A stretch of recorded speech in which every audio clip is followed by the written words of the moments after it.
ಓಂ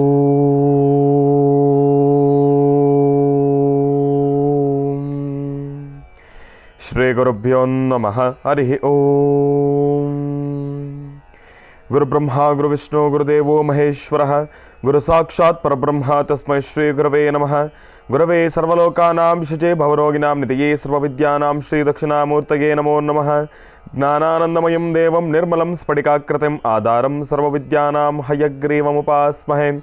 ರಾಮಾಯ ರಾಮಭದ್ರಾಯ ರಾಮಚಂದ್ರಾಯ ವೇದಸೇ ರಘುನಾಥಾಯ ನಾಥಾಯ ಸೀತಾಯ ಪತಯೇ ನಮಃ. ಜಗತಪಿತರಂ ವಂದೇ ಪಾರ್ವತಿ ಪರಮೇಶ್ವರೌ. ಪ್ರತಿನಿತ್ಯದ ಕಾರ್ಯಕ್ರಮದಂತೆ ಮೊದಲನೇದಾಗಿ ನನ್ನ ಅಜ್ಜಿ ತಾತರವರನ್ನು ಸಂಪೂರ್ಣವಾಗಿ ಶ್ರದ್ಧಾಭಕ್ತಿಯಿಂದ ಪ್ರಾರ್ಥನೆಯನ್ನು ಮಾಡ್ತಾ, ನನ್ನ ಗುರುಸ್ಥಾನದಲ್ಲಿರ್ತಕ್ಕಂಥ ನನ್ನ ತಂದೆಯವರಾಗಿರ್ತಕ್ಕಂಥ ಡಾಕ್ಟರ್ ಮಹರ್ಷಿ ಆನಂದ್ ಗುರುಜಿಯವರ ಪಾದರವಿಂದಗಳಿಗೆ ನಮಸ್ಕಾರವನ್ನು ಮಾಡ್ತಾ, ಮತ್ತು ನನ್ನ ಮಾತೃಶ್ರೀಯವರನ್ನು ಕೂಡ ಸಂಪೂರ್ಣವಾಗಿ ಶ್ರದ್ಧಾಭಕ್ತಿಯಿಂದ ಪ್ರಾರ್ಥನೆಯನ್ನು ಮಾಡ್ತಾ, ಬಹಳ ವಿಶೇಷವಾಗಿ ಶುಕ್ರವಾರ ತಾಯಿ ಮಹಾಲಕ್ಷ್ಮಿಯನ್ನು ಸಂಪೂರ್ಣವಾಗಿ ಶ್ರದ್ಧಾಭಕ್ತಿಯಿಂದ ಪ್ರಾರ್ಥನೆಯನ್ನು ಮಾಡ್ತಾ ನಮ್ಮಿ ಮಹರ್ಷಿವಾಣಿ ಕಾರ್ಯಕ್ರಮವನ್ನು ಬಹಳ ಪ್ರೀತಿಯಿಂದ ಪ್ರಾರಂಭವನ್ನು ಮಾಡೋಣ. ತಮ್ಮೆಲ್ಲರಿಗೂ ಕೂಡ ಆತ್ಮೀಯವಾಗಿರ್ತಕ್ಕಂಥ ಸ್ವಾಗತ ಸುಸ್ವಾಗತ. ಸ್ಪೆಷಲ್ ಪಾರ್ಟ್ನರ್ಸ್ ಸೈಕಲ್ ಪ್ಯೂರ್ ಅಗರಬತ್ತಿ. ಪ್ರತಿನಿತ್ಯ ನಿಮ್ಮೆಲ್ಲರ ವಾಸ್ತುಗೃಹದ ಪೂಜಾಗೃಹದಲ್ಲಿ ಬೆಳಗಲಿ ಸೈಕಲ್ ಪ್ಯೂರ್ ಅಗರಬತ್ತಿ. ಹಾಗೂ ದ ಡಿವೈನ್ ಸ್ಟಾರ್ ಪ್ರೊಟೆಕ್ಷನಲ್ ಪೆಂಡೆಂಟ್. ಗ್ರಹಗತಿಗಳಲ್ಲಾಗಿರ್ಬೋದು, ರಾಶಿ ನಕ್ಷತ್ರಚಾರ ಪ್ರಕಾರ ಆಗಿರ್ಬೋದು, ನವಗ್ರಹಗಳಿಗೆ ಸಂಬಂಧಪಟ್ಟಿರತಕ್ಕಂಥ ಏನೊಂದು ಸಮಸ್ಯೆ ಇದ್ರೂ ಕೂಡ ಅದೆಲ್ಲವನ್ನು ನಾವು ಪೂಜೆ ಪುನಸ್ಕಾರ ಹೋಮ ಹವನಾದಿಗಳಿಂದ ಕಾರ್ಯಸಿದ್ಧಿಯನ್ನು ಪಡಿಸ್ಕೊಳ್ಬೋದು. ಆದರೆ ಒಬ್ಬ ಮನುಷ್ಯ ತಾನು ಪ್ರತಿನಿತ್ಯ ಹಾಕ್ತಕ್ಕಂಥ ಹೆಜ್ಜೆಯಲ್ಲಿ ಎಡುವತಕ್ಕಂಥದ್ದಾಗಲಿ, ಒಂದಿಷ್ಟು ದೃಷ್ಟಿದೋಷಕ್ಕೆ ಒಳಗಾಗ್ತಕ್ಕಂಥದ್ದಾಗಲಿ, ನೆಗೆಟಿವಿಟಿಗೆ ಅಟ್ರಾಕ್ಟ್ ಆಗ್ತಕ್ಕಂಥದ್ದಾಗಲಿ, ಮಾಟ ಮಂತ್ರ ತಂತ್ರ ಪ್ರಯೋಗಾದಿಗಳಿಂದ ಸುರಕ್ಷಿತವಾಗಿರಬೇಕು ಅಂತಂದರೆ ತಪ್ಪದೇ ಧರಿಸಿ ದ ಡಿವೈನ್ ಸ್ಟಾರ್ ಪ್ರೊಟೆಕ್ಷನಲ್ ಪೆಂಡೆಂಟ್. ಯಾಕೆ ಅಂತಂದರೆ ಸಂಪೂರ್ಣವಾಗಿ ಪಂಚಲೋಹದಿಂದ ನಿರ್ಮಿತವಾಗಿರ್ತಕ್ಕಂಥ ಒಂದು ಪೆಂಡೆಂಟ್. ಅದರ ಮಧ್ಯದಲ್ಲಿರ್ತಕ್ಕಂಥ ರತ್ನವೇ ಅನರ್ಘ್ಯ ಶಕ್ತಿಯನ್ನು ಉಳ್ಳಂತಹ ಒಂದು ಅಭೂತಪೂರ್ವಕವಾಗಿರ್ತಕ್ಕಂಥ ಒಂದು ರತ್ನ ಅಂತಲೇ ಹೇಳ್ಬೋದು. ಅದುವೇ ದ ಡಿವೈನ್ ಸ್ಟಾರ್.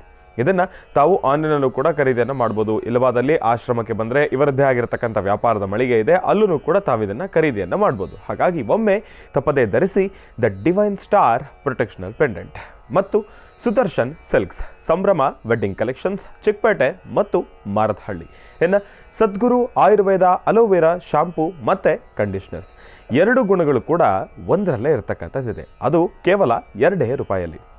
ಶಾಂಪೂವಿನ ಶುದ್ಧತೆ, ಕಂಡೀಷ್ನರಿನ ನುಣುಪು, ಈ ಎರಡೂ ಗುಣಗಳು ಕೂಡ ಒಂದರಲ್ಲೇ.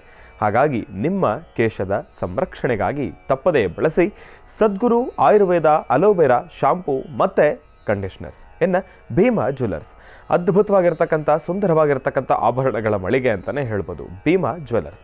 ಇನ್ನು ಬಹಳ ವಿಶೇಷವಾಗಿ ಇವತ್ತಿನ ದಿವಸ ಶುಕ್ರವಾರ, ಮಹಾಲಕ್ಷ್ಮಿಯ ಆರಾಧನೆ ಒಂದು ಕಡೆ, ಜೊತೆಗೆ ಚಂದ್ರಗ್ರಹಣ ಇರುವುದರಿಂದ ಇವತ್ತಿನ ದಿನ ಗುರುಜಿರವರು ಬಹಳ ವಿಶೇಷವಾಗಿರ್ತಕ್ಕಂಥ ತಂತ್ರಸಾರವೊಂದನ್ನು ನಿಮ್ಮೆಲ್ಲರಿಗೂ ಕೂಡ ತಿಳಿಸ್ಕೊಡ್ತಾ ಇರ್ತಕ್ಕಂಥದ್ದು. ಹಾಗಾಗಿ ಈ ತಂತ್ರಸಾರದ ಆಚರಣೆಯನ್ನು ಮಾಡೋದ್ರಿಂದ ಸಾಕಷ್ಟು ಹೆಚ್ಚಿನ ಫಲಾಫಲಗಳನ್ನು ಖಂಡಿತ ಸಿದ್ಧಪಡಿಸ್ಕೊಳ್ಬಹುದು ಎಂಬತಕ್ಕಂಥದ್ರ ಬಗ್ಗೆ ಈಗಾಗಲೇ ಸಾಕಷ್ಟು ಮಾಹಿತಿಯನ್ನು ಗುರುಜಿಯವರು ನೀಡಿರ್ತಕ್ಕಂಥದ್ದಿದೆ. ಇನ್ನು ತಡ ಮಾಡ್ತಕ್ಕಂಥದ್ದು ಬೇಡ, ತಂತ್ರಸಾರದ ಪ್ರಾರಂಭವನ್ನು ಮಾಡೋಣ. ತಂತ್ರಸಾರವನ್ನು ಹೇಗೆ ಆಚರಿಸಬೇಕು ಇದೆಲ್ಲದ್ರ ಬಗ್ಗೆ ಹೆಚ್ಚಿನ ಮಾಹಿತಿಯನ್ನು ತಿಳ್ಕೊಳ್ಳೋಣ. ಹಾಗಾಗಿ ಇದೆಲ್ಲವನ್ನೂ ಕೂಡ ತಿಳ್ಕೊಳ್ಬೇಕಂತಂದರೆ ಮೊದಲನೇದಾಗಿ ನಮ್ಮ ಪ್ರೀತಿಯ ಗುರುಗಳನ್ನು ಕಾರ್ಯಕ್ರಮಕ್ಕೆ ಸ್ವಾಗತಿಸಬೇಕು. ಗುರುಗಳನ್ನು ಕಾರ್ಯಕ್ರಮಕ್ಕೆ ಸ್ವಾಗತಿಸ್ತಕ್ಕಂಥ ಸಮಯ ಶ್ರೀಯುತರು ಸಾಮುದ್ರಿಕ ಶಿರೋಮಣಿ ಸ್ವರ ಸರ್ವಜ್ಞ ದರ್ಪಣಾಂಜನ ಚಕ್ಷುರ್ಮತಿ ವಿದ್ಯಾನಿಪುಣ ಶ್ರೀ ವಿದ್ಯೋಪಾಸಕರತ್ನ ಅಥರ್ವಣ ಪರಿಹಾರ ಪ್ರವೀಣರು ಮತ್ತು ವನಸರಿ ಆಯುರ್ವೇದ ರತ್ನರು, ನಮ್ಮ ನಿಮ್ಮೆಲ್ಲರ ಪ್ರೀತಿಯ ಅಚ್ಚುಮೆಚ್ಚಿನ ಮಹರ್ಷಿ ಮಂದಿರ ಬ್ರಹ್ಮರ್ಷಿ ಅನ್ನಸತಿ ಪೀಠಂನ ಸಂಸ್ಥಾಪಕರು, ಖ್ಯಾತ ಜ್ಯೋತಿಷಿಗಳು ಶ್ರೀ ಶ್ರೀ ಶ್ರೀ ಡಾಕ್ಟರ್ ಮಹರ್ಷಿ ಆನಂದ್ ಗುರುಜಿಯವರನ್ನ, ನನ್ನ ತಂದೆಯವರನ್ನ ಪ್ರೀತಿಪೂರ್ವಕವಾಗಿ ಭಕ್ತಿಪೂರ್ವಕವಾಗಿ ಕಾರ್ಯಕ್ರಮಕ್ಕೆ ಸ್ವಾಗತಿಸೋಣ. ಗುರುಗಳೇ, ಕಾರ್ಯಕ್ರಮಕ್ಕೆ ಸ್ವಾಗತ ಸುಸ್ವಾಗತ. ಶ್ರೀ ಗುರುಭ್ಯೋ ನಮಃ. ಹರಿ ಓಂ. ಸರಸಜನಲಯೀಂ ಸರೋಜಹಸ್ತೇಂ ಧವಲತರಾಗುಂ ಶಗಂಧಮಾಲ್ಯಶೋಭೇಂ ಭಗವತಿ ಹರಿವಲ್ಲಭೇ ಮನೋಜ್ಞೆ ಮನೋತ್ರಿಭುವನಭೂತಿಕರಿ ಪ್ರಸೀದ ವಕ್ಯಂ ವಿಷ್ಣುಪತ್ನೀಂ ಕ್ಷಮಾಂ ದೇವೀಂ ಮಾಧವೀಂ ಮಾಧವಪ್ರಿಯಾಂ ವಿಷ್ಣುಪ್ರೇಯಸಿಕೀಂ ದೇವೀ ನಮಾಮ್ಯಚ್ಯುತವಲ್ಲಭಾಂ ಮಹಾಲಕ್ಷ್ಮೀ ಚ ವಿದ್ಮಹೇ ವಿಷ್ಣುಪತ್ನೈ ಚ ಧೀಮಹಿ ತನ್ನೋ ಲಕ್ಷ್ಮೀ ಪ್ರಚೋದಯಾತ್. ಪದ್ಮಾನನೆ ಪದ್ಮಪತ್ರೇ ಪದ್ಮಪ್ರಿಯೇ ಪದ್ಮದಲಾಯತಾಕ್ಷೀಂ ವಿಶ್ವಪ್ರಿಯೇ ವಿಷ್ಣುಮನೋನುಕೂಲೇ ತ್ವತ್ಪಾದ ಪದ್ಮಂ ಮಯಿ ಸನ್ನಿಧತ್ಸ್ವಾಂ ಯಾಸಾ ಪದ್ಮಾಸನಸ್ಥಾ ವಿಪುಲಕಡಿಧರಿ ಪದ್ಮಪತ್ರಾಯತಾಕ್ಷೀಂ ಶ್ರೀಂ ಅಂಬಾಂ ಭಗವತೀಂ ಶ್ರೀಂ ಲಲಿತಾಂ ರಾಜರಾಜೇಶ್ವರೀಂ ಗೌರೀರ್ಮ್ಯಮಾಯ ಸಲಿಲಾನ್ ಕ್ಷತ್ತದ್ವಿಪದೀಂ ವಿಪದೀಂ ಸಾಂ ಚತುಷ್ಪದೀಂ ಅಷ್ಟಾಪದೀನೌಪದೀಂ ಬಹೂಷೀಂ ಸಹಸ್ರಾಕ್ಷರಾಂ ವರಮೇವ್ಯೋಮನ್ ಜಾತವೇದಸೇ ಸುರವಾಮಸು ಮಮರಾದೀತೋ ನಿದಹಾದಿವೇದಾಃ ಸನಃ ಪರ್ಷದ ದುರ್ಗಾಣಿ ವಿಶ್ವ ನಾವೇವ ಸಿಂಧುಂ ದುರಿತಾತ್ವಿಗ್ನಿಃ ತ್ವಾಮಗ್ನಿವರ್ಣಾಂ ತಪಸಾ ಜ್ವಲಂತೀಂ ವೈಲೋಚನೀಂ ಕರ್ಮಫಲೇ ಚತುಷ್ಟಾಂ ದುರ್ಗಾಂ ದೇವೀಗುಂ ಶರಣಮಹಂ ಪ್ರಪದ್ಯೆ ದುರ್ಗಾಂ ದೇವೀಗುಂ ಶರಣಮಹಂ ಪ್ರಪದ್ಯೆ ಮಹಾಕಾಳಿ ಮಹಾಲಕ್ಷ್ಮಿ ಮಹಾಸರಸ್ವತ್ಯಾತ್ಮಿಕ ತ್ರಿಶಕ್ತಿ ಸ್ವರೂಪಿಣ್ಯಾದಿ ಲಲಿತಾಂಬಾಲಾಂಬಿಕಾಯೈ ನಮೋ ನಮಃ. ಸರ್ವಮಂಗಳೆಯನ್ನು ಪ್ರಾರ್ಥನೆ ಮಾಡ್ತಾ ಇವತ್ತು ಬಹಳ ವಿಶೇಷವಾಗಿರ್ತಕ್ಕಂಥ ದಿನ. ಈ ಶುಭ ದಿನ ತಮ್ಮ ಮನೋಕಾಮನೆಗಳ ಸಿದ್ಧಿಗಾಗಿ ತಾವು ಏನೊಂದು ಅನುಷ್ಠಾನವನ್ನು ಮಾಡಿದ್ರೂ ಶೀಘ್ರ ಫಲವನ್ನು ಸಿದ್ಧಿಪಡಿಸ್ಕೊಳ್ಬೋದು. ಅಂತಹ ಅದ್ಭುತವಾದಂಥ ಈ ವಿಶೇಷವಾಗಿರ್ತಕ್ಕಂಥ ದಿನ. ಆದರೆ ತಂತ್ರಸಾರಿಕೆ ಯಾವ ಮುಹೂರ್ತ ವಿಶೇಷವಾಗಿರ್ತಕ್ಕಂಥದ್ದು ಆ ವಿಚಾರವನ್ನು ನಿಮಗೆ ತಿಳಿಸ್ಕೊಡ್ತೇನೆ. ಆದರೆ ಇವತ್ತಿನ ತಂತ್ರಸಾರವನ್ನು ಶ್ರದ್ಧೆಯಿಂದ ಭಕ್ತಿಯಿಂದ ಯಾರೊಬ್ಬರು ಮಾಡಿದ್ರೂ ಈ ತಂತ್ರಸಾರಿಕೆ ಜಾತಿ ಮತ ಭೇದವಿಲ್ಲ. ಹಿಂದೂ ಕ್ರೈಸ್ತ ಮುಸಲ್ಮಾನ್ ಯಾರು ಬೇಕಾದರೂ ಮಾಡಬಹುದು. ಮಾಡಬೇಕಾಗಿರ್ತಕ್ಕಂಥ ರೀತಿ ನೀತಿಗಳು ಮಾತ್ರ ಸ್ವಲ್ಪ ಕ್ರಮವನ್ನು ಅನುಸರಿಸಬೇಕು. ಮನುಷ್ಯ ಈ ಭರತಖಂಡದಲ್ಲಿ ಹುಟ್ಟಿ ತಾನೊಂದಿಷ್ಟು ನೆಮ್ಮದಿಯನ್ನು ಕಟ್ಕೊಳ್ಬೇಕಾದ್ರೆ ಅಥವಾ ಇರ್ತಕ್ಕಂಥ ಸಮಸ್ಯೆಗಳು ಕಷ್ಟಗಳಿಂದ ಪಾರಾಗಬೇಕಾದ್ರೆ ಕೆಲವಷ್ಟು ಜನ ಮಧಾಂಧರು ತಾವು ಮಾಡುವಂತಹ ತಂತ್ರಸಾರಗಳಿಂದ ಇನ್ನೊಬ್ಬರನ್ನು ಮುಕ್ತಿಪಡಿಸಬೇಕಾದ್ರೆ ಅಥವಾ ತಮ್ಮ ಶ್ರೇಯಸ್ಸಿಗಾಗಿ ತನ್ನ ಅನುಕೂಲಕ್ಕಾಗಿ ತನಗೊಳಿತಾಗಲಿ ಅಂತ ಇನ್ನೊಬ್ಬರ ಮೇಲೆ ಮಾಡುವಂತಹ ಗದಪ್ರಹಾರ ಇದೆಯಲ್ಲ, ಈ ತಂತ್ರಸಾರ ಅಂದರೆ ಅಥರ್ವಣ ಅಂದರೆ ಕೆಡುಕು ಅಥವಾ ಈ ಮಾಟ ಮಂತ್ರ, ಇಂತಹದ್ದನ್ನು ದೂರ ಮಾಡಲಿಕ್ಕೆ ಇಂತಹ ವಿಶೇಷವಾಗಿರ್ತಕ್ಕಂಥ ಪರ್ವಕಾಲಗಳು ಅಂದರೆ ಅದು ತಪ್ಪಾಗುವುದಿಲ್ಲ. ಅದಕ್ಕೆ ಸಾಕಷ್ಟು ದಿನಗಳವರೆಗೂ ಗ್ರಹಣಗಳ ಮುನ್ಸೂಚನೆಗೆ ಕಾಯ್ತಾರೆ ಜನ. ಎಷ್ಟೋ ನೀವು ಶಾಂತಿಗಳು ಮಾಡಿಸಿರ್ಬೋದು. ನವಗ್ರಹ ಶಾಂತಿ, ಮೃತ್ಯುಂಜಯ, ಸುದರ್ಶನ ಅಥವಾ ಶ್ರೀ ಸೂಕ್ತ, ದುರ್ಗಾ ಸೂಕ್ತ, ಚಂಡಿಕ ಎಲ್ಲವನ್ನೂ ಮಾಡಬಹುದು. ಎಲ್ಲವನ್ನು ಮಾಡಿದಾಗ ಇಡೀ ಕುಟುಂಬದ ಸಂರಕ್ಷಣೆ ಆಗುತ್ತೆ. ಕುಟುಂಬದಲ್ಲಿ ನೀವಿದ್ದರೆ ನಿಮ್ಮ ಸಂರಕ್ಷಣೆಯೂ ನಿಜ. ಆದರೆ ಕೆಲವೊಮ್ಮೆ ಆತ್ಮತೃಪ್ತಿ ಕೊಡ್ತಕ್ಕಂಥದ್ದು ತಾವೇ ಸ್ವಯಂ ಯಾರೊಬ್ಬರ ಸಹಾಯವಿಲ್ಲದಿರ ಮಾಡುವ ಕ್ರಮವನ್ನು ಕ್ರಮಬದ್ಧವಾಗಿ ಮಾಡಿ ಅದರ ಫಲಾಫಲಗಳನ್ನು ಸಿದ್ಧಿಪಡಿಸ್ಕೊಳ್ಬೋದು. ಕೆಲವು ತಂತ್ರಸಾರಗಳನ್ನು ಮಾಡಬೇಕಾದ್ರೆ ಅದಕ್ಕೆ ಅದರದೇ ಆದಂಥ ರೀತಿ ನೀತಿಗಳಿದೆ, ರಿವಾಜ್ ಇದೆ. ಆದರೆ ಆ ಕ್ರಮವನ್ನು ಅನುಸರಿಸಿದ್ರೆ ಅಸಾಧ್ಯವಾದ ಯಾವುದೂ ಅಲ್ಲ, ಎಲ್ಲವೂ ಸಾಧ್ಯ.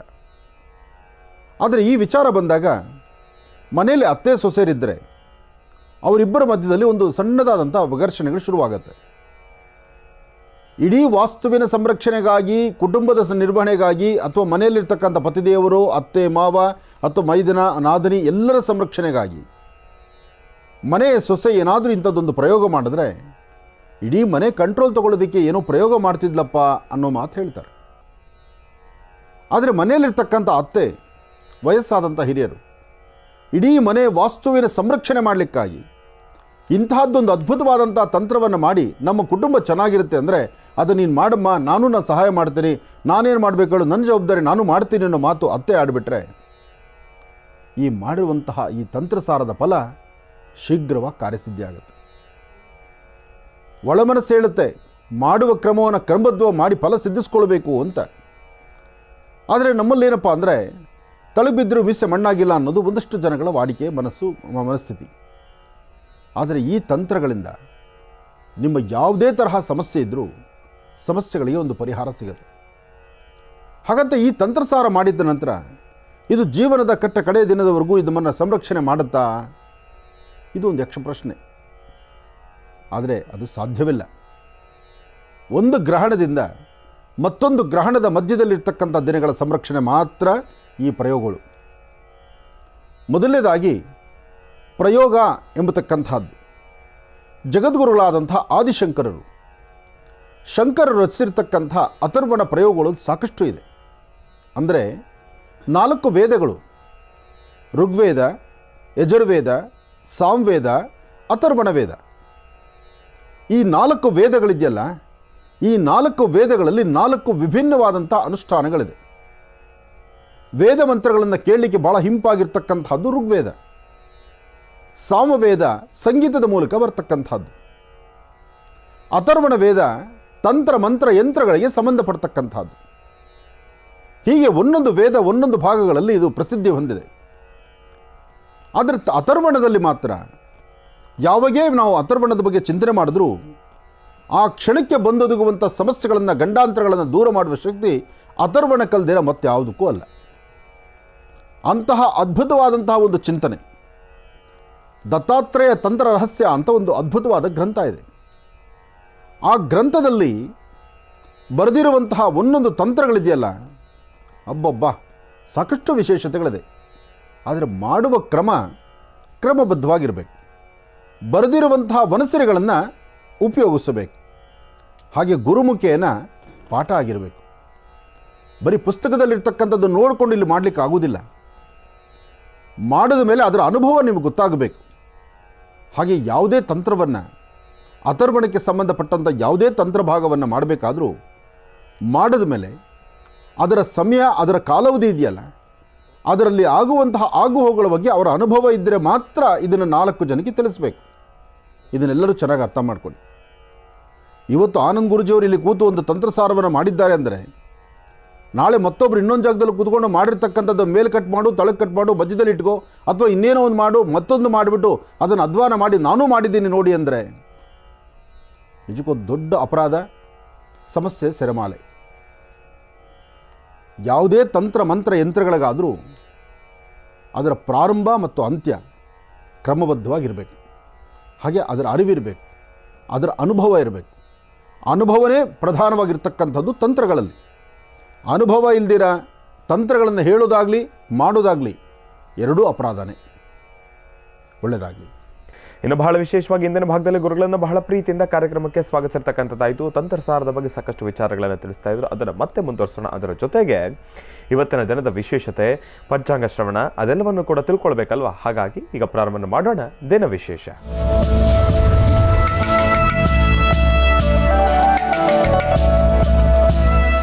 ಗುರುಗಳೇ, ಇವತ್ತಿನ ದಿನದ ವಿಶೇಷತೆ ಹಾಗೂ ಪಂಚಾಂಗ ಶ್ರವಣ. ಖಂಡಿತ. ಏಕದಂತಾಯ ವಿದ್ಮಹೇ ವಕ್ರತುಂಡಾಯ ಧೀಮಹಿ ತನ್ನೋ ದಂತೆ ಪ್ರಚೋದಯಾತ್. ನವೋ ರಾತಪದೇ ನವೋ ಗಣಪತೆ ನಮಃ ಪ್ರಮದಪದೇ ನಮಸ್ತೆ ಅಸ್ತು ಲಂಬೋದರಾಯ ಏಕದಂತಾಯ ಸರ್ವವಿಘ್ನವಿನಾಶಿನೇ ನಮಸ್ತೆ ಶಿವಸುತಾಯ ಶ್ರೀವರದಮೂರ್ತಯೇ ನಮೋ ನಮಃ. ಸದ್ಯೋಜಾತಂ ಪ್ರಪದ್ಯಾಮಿ ಸದ್ಯೋಜಾತಾಯ ವೈ ನಮೋ ನಮಃ. ಭವೇ ಭವೇನಾತಿ ಭವೇ ಭವಸ್ವಮಾಂ ಭವೋದ್ಭವಾಯ ನಮಃ. ವಾಮದೇವಾಯ ನಮೋ ಜ್ಯೇಷ್ಠಾಯ ನಮಃ ಶ್ರೇಷ್ಠಾಯ ನಮೋ ರುದ್ರಾಯ ನಮಃ ಕಾಲಾಯ ನಮಃ ಕಲವಿಕರಣಾಯ ನಮೋ ಬಲವಿಕರಣಾಯ ನಮೋ ಬಲಾಯ ನಮೋ ಬಲಪ್ರಮದನಾಯ ನಮೋ ಸರ್ವಭೂತಗಮನಾಯ ನಮೋ ಮನೋನ್ಮನಾಯ ನಮಃ. ಶ್ರೀ ಕ್ರೋಧಿನಾಮ ಸಂವತ್ಸರೆ ಉತ್ತರಾಯಣಿ ಶಿಶಿಋತು ಪಾಲ್ಗುಣ ಮಾಸ ಶುಕ್ಲಪಕ್ಷ 14/3/2025 ಶುಕ್ರವಾರ, ಪೌರ್ಣಮಿ, ಉತ್ತರ ನಕ್ಷತ್ರ, ಹೋಳಿ ಹುಣ್ಣಿಮೆ. ಇವತ್ತು ಬಣ್ಣಗಳನ್ನು ವಿಶೇಷವಾಗಿರ್ತಕ್ಕಂಥ ರೀತಿ ಆರಾಧಿಸ್ತಾರೆ. ಬಣ್ಣಗಳನ್ನು ಎರಚಾಡ್ಕೊಳ್ತಾರೆ. ವಿಶೇಷವಾಗಿರ್ತಕ್ಕಂಥ ರೀತಿಯಲ್ಲಿ ಇದರಲ್ಲೇ ಒಂದು ಸಡಗರ ಸಂಭ್ರಮವನ್ನು ಆಚರಣೆ ಮಾಡ್ತಾರೆ. ಹಾಗೆ ಜೀವನಕ್ಕೂ ತಮಗೆ ಅರಿವಿಲ್ಲದಂಥ ರೀತಿ ಒಂದು ಅಚಾತುರ್ಯಗಳನ್ನು ಮಾಡಿಕೊಳ್ತಾರೆ. ನೋಡಿ, ನಮ್ಮ ಭಾರತೀಯ ಹಿಂದೂ ಸನಾತನ ಧರ್ಮದಲ್ಲಿ ಪ್ರತಿಯೊಂದು ಧರ್ಮದ ಪ್ರತಿಯೊಂದು ಹಬ್ಬಗಳ ಹಿಂದೆ ಒಂದು ವಿಶೇಷವಾಗಿರ್ತಕ್ಕಂಥ ಒಂದಷ್ಟು ಅನುಷ್ಠಾನಗಳಿದೆ. ಆದರೆ ಅನುಷ್ಠಾನಗಳಿದೆ, ಧರ್ಮ, ಸಂಸ್ಕೃತಿ, ಸಂಪ್ರದಾಯಬದ್ಧವಾದಂಥ ಆಚರಣೆ ಇದೆ. ಆದರೆ ಇರ್ತಕ್ಕಂಥದ್ದನ್ನು ಅನ್ಯ ಮಾರ್ಗ ತುಳಿದು ಅದರಲ್ಲಿ ತಮ್ಮ ಜೀವನಕ್ಕೆ ಒಂದು ಕುತ್ತಿಗೆಗೆ ಒಂದು ಹಗ್ಗವನ್ನೇ ಉರುಳು ಹಾಕ್ಕೊಂಡ್ಬಿಡ್ತಾರಲ್ಲ, ಏನು ಹೇಳೋಣ? ಬಣ್ಣದ ಹಬ್ಬ, ಓಕ್ಳಿ ಹಬ್ಬ, ಇದನ್ನು ಓಕ್ಳಿ ಆಡ್ತಕ್ಕಂಥದ್ದು ಅಂತಾರೆ, ಅಥವಾ ಬಣ್ಣವನ್ನು ಎರಚುವಂತಹದ್ದು ಅಂತಾರೆ. ಕಾಮದಹನ ಆದ ನಂತರ ಒಂದಷ್ಟು ಸಂತಸದಿಂದ ಇಂಥವೆಲ್ಲವೂ ನಡೆಯುತ್ತೆ. ಆದರೆ ಬಣ್ಣ ಹಾಕ್ಕೊಳ್ಳೋದು ನಿಜ, ಬಣ್ಣ ಹಾಕ್ಲಿಕ್ಕೆ ಹೇಳಿದ್ದಾರೆ. ಅದನ್ನು ಹೊರತುಪಡಿಸಿ ಈ ಕೋಳಿ ಮೊಟ್ಟೆ ಹೊಡೆಯೋದು, ಆಮೇಲೆ ಟೊಮೊಟೊ ಹೊಡೆಯೋದು, ಇನ್ನೂ ಏನೇನೆಲ್ಲ ಹೊಸದಾಗಿ ಬಂದಿದೆಯೋ, ಇದರ ಮಧ್ಯದಲ್ಲಿ ಇದೆಲ್ಲವೂ ಆಟ ಆಡಬೇಕಾದ್ರೆ ಮೈ ಮೇಲೆ ಪ್ರಜ್ಞೆ ಇಲ್ದಿರ ಕೆಲವಷ್ಟು ವ್ಯಸನಗಳಿಗೆ ಒಳಗಾಗುವಂತಹದ್ದು. ಇನ್ನು ಹೆಣ್ಣು ಗಂಡು ಅಂತಕ್ಕಂಥ ಭೇದ ಭಾವ ಇಲ್ದಿರ ಒಂದಷ್ಟು ಉದ್ದಟತನ ಮರೆಯೋದು. ಹಾಗೆ ಇದು ಇಷ್ಟ ಇಲ್ದಿರತಕ್ಕಂಥವ್ರಿಗೆ ಬಲವಂತವಾಗಿ ಆ ಬಣ್ಣವನ್ನು ತೊಗೊಂಡು ಮೈ ಮೇಲೆ ಚೆಲ್ಲೋದು. ಆಮೇಲೆ ವಯಸ್ಸಿನ ತಾರತಮ್ಯ ಇಲ್ದಿರ ಹುಡುಗಾಟ ಮಾಡೋದು.